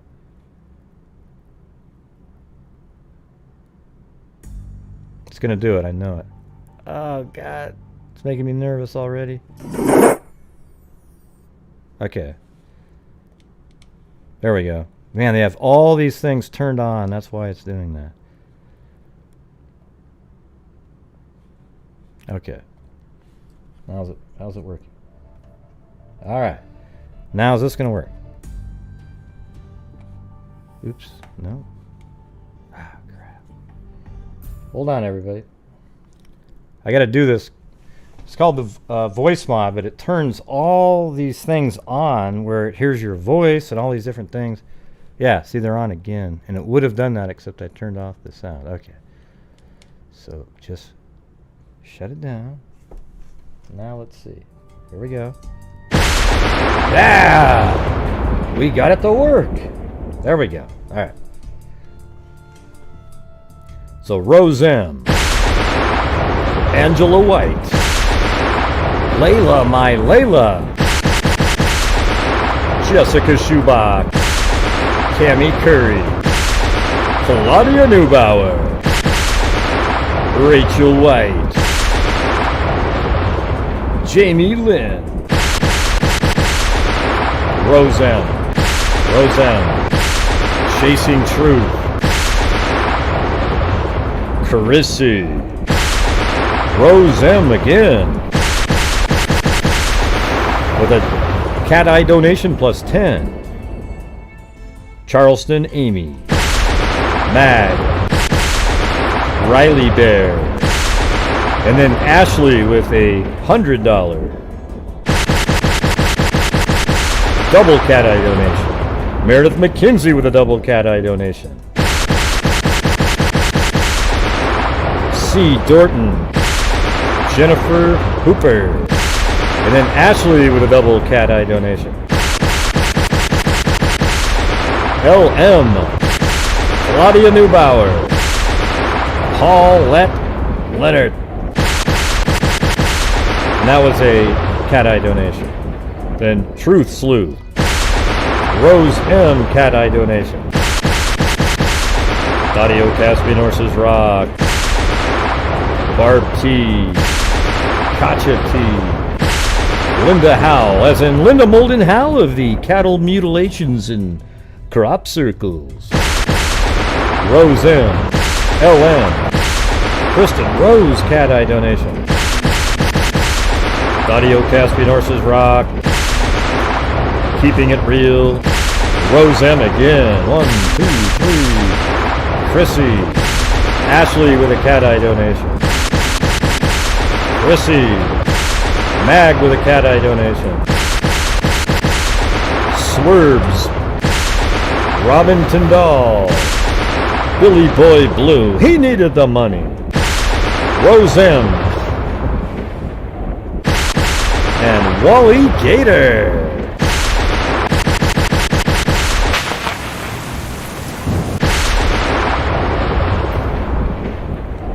Man, that was awesome, you guys. Very cool, very cool. So it'll just allow us to donate more at the end of the month. So maybe this month we can do up to 3,000, including the 600 right there. We'll see, though. We'll see. It was kind of a slow start, but this made up for that for sure of the month. Well, mainly because I took 2 days off. It's amazing what 2 days off does.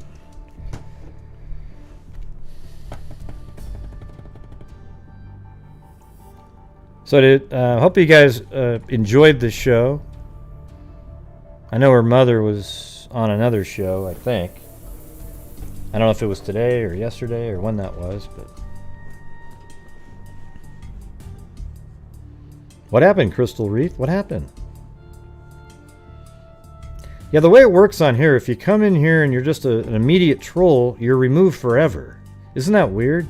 So why waste your chance at that? Like, just come in and you're a troll and then you're gone.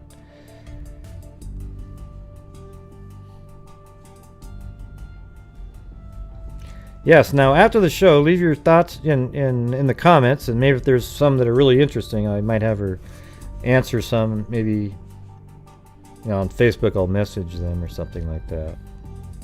But I'm going to get off of here right now. I don't have any more to discuss, but I felt like I learned more about it tonight.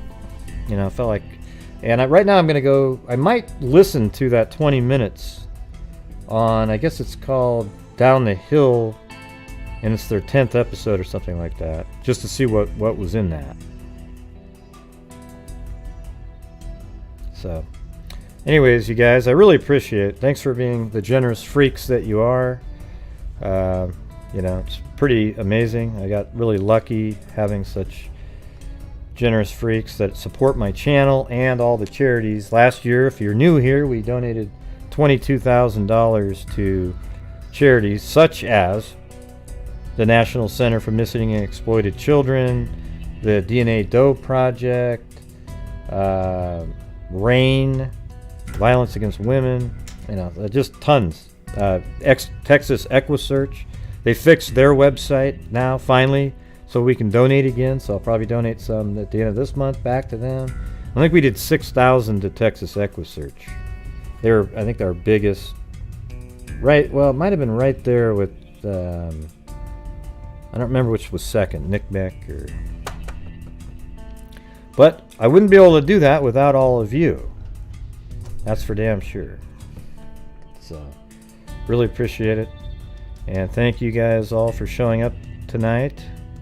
And make sure you wear your mask. I guess you have to wear 2 now, they say.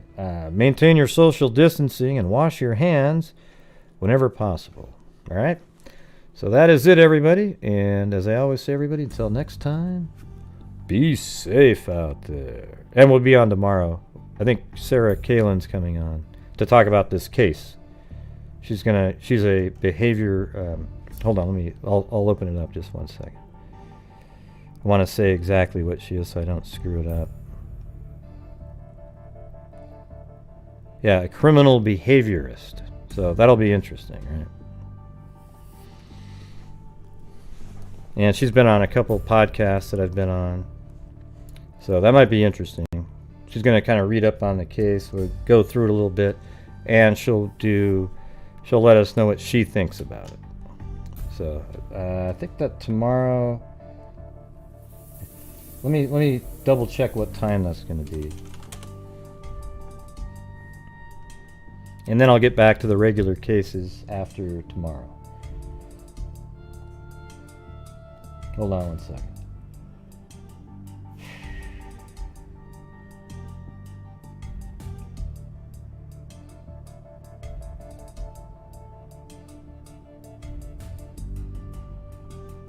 There it is.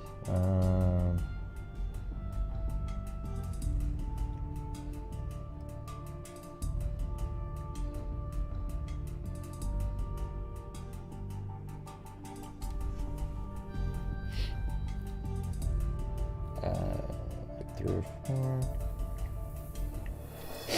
Oh yeah, it might be. I think it's like 1 o'clock my time. So 3 o'clock. 1 o'clock my time, so it's kind of an early show tomorrow. So 1 o'clock my time, and then 3 o'clock Central Time, so 4 o'clock Eastern Time. So that should be pretty cool, all right? Hold on one second.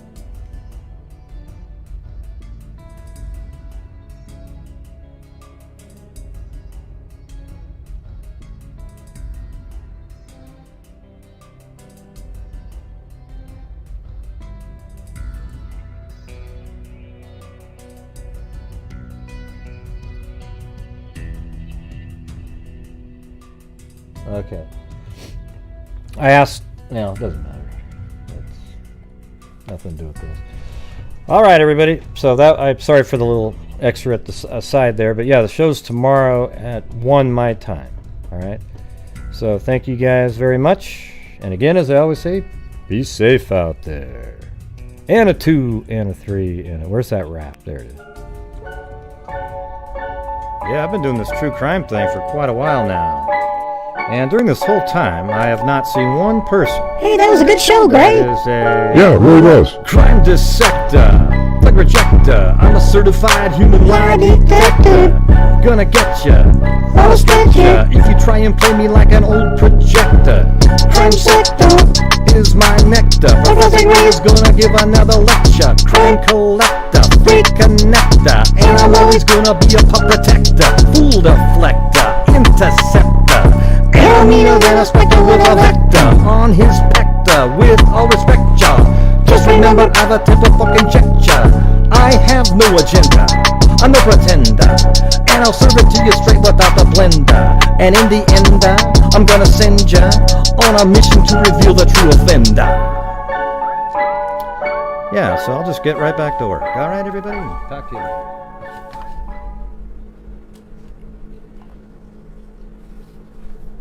Oh wait, 1 second. I forgot to, there was some PayPal, so thank you to Paulette Leonard with a cat eye donation. And Cynthia, well, I'll just say Cynthia, I don't know if she wants me to say that, but beautiful job on the Delphi video. This is definitely your forte. Thanks for being so thoughtful. There you go. So thank you very much. A little extra at the end there. Now we'll go back to the ending with the, where is that? Freaks Wearing and the cool music that you guys love so much.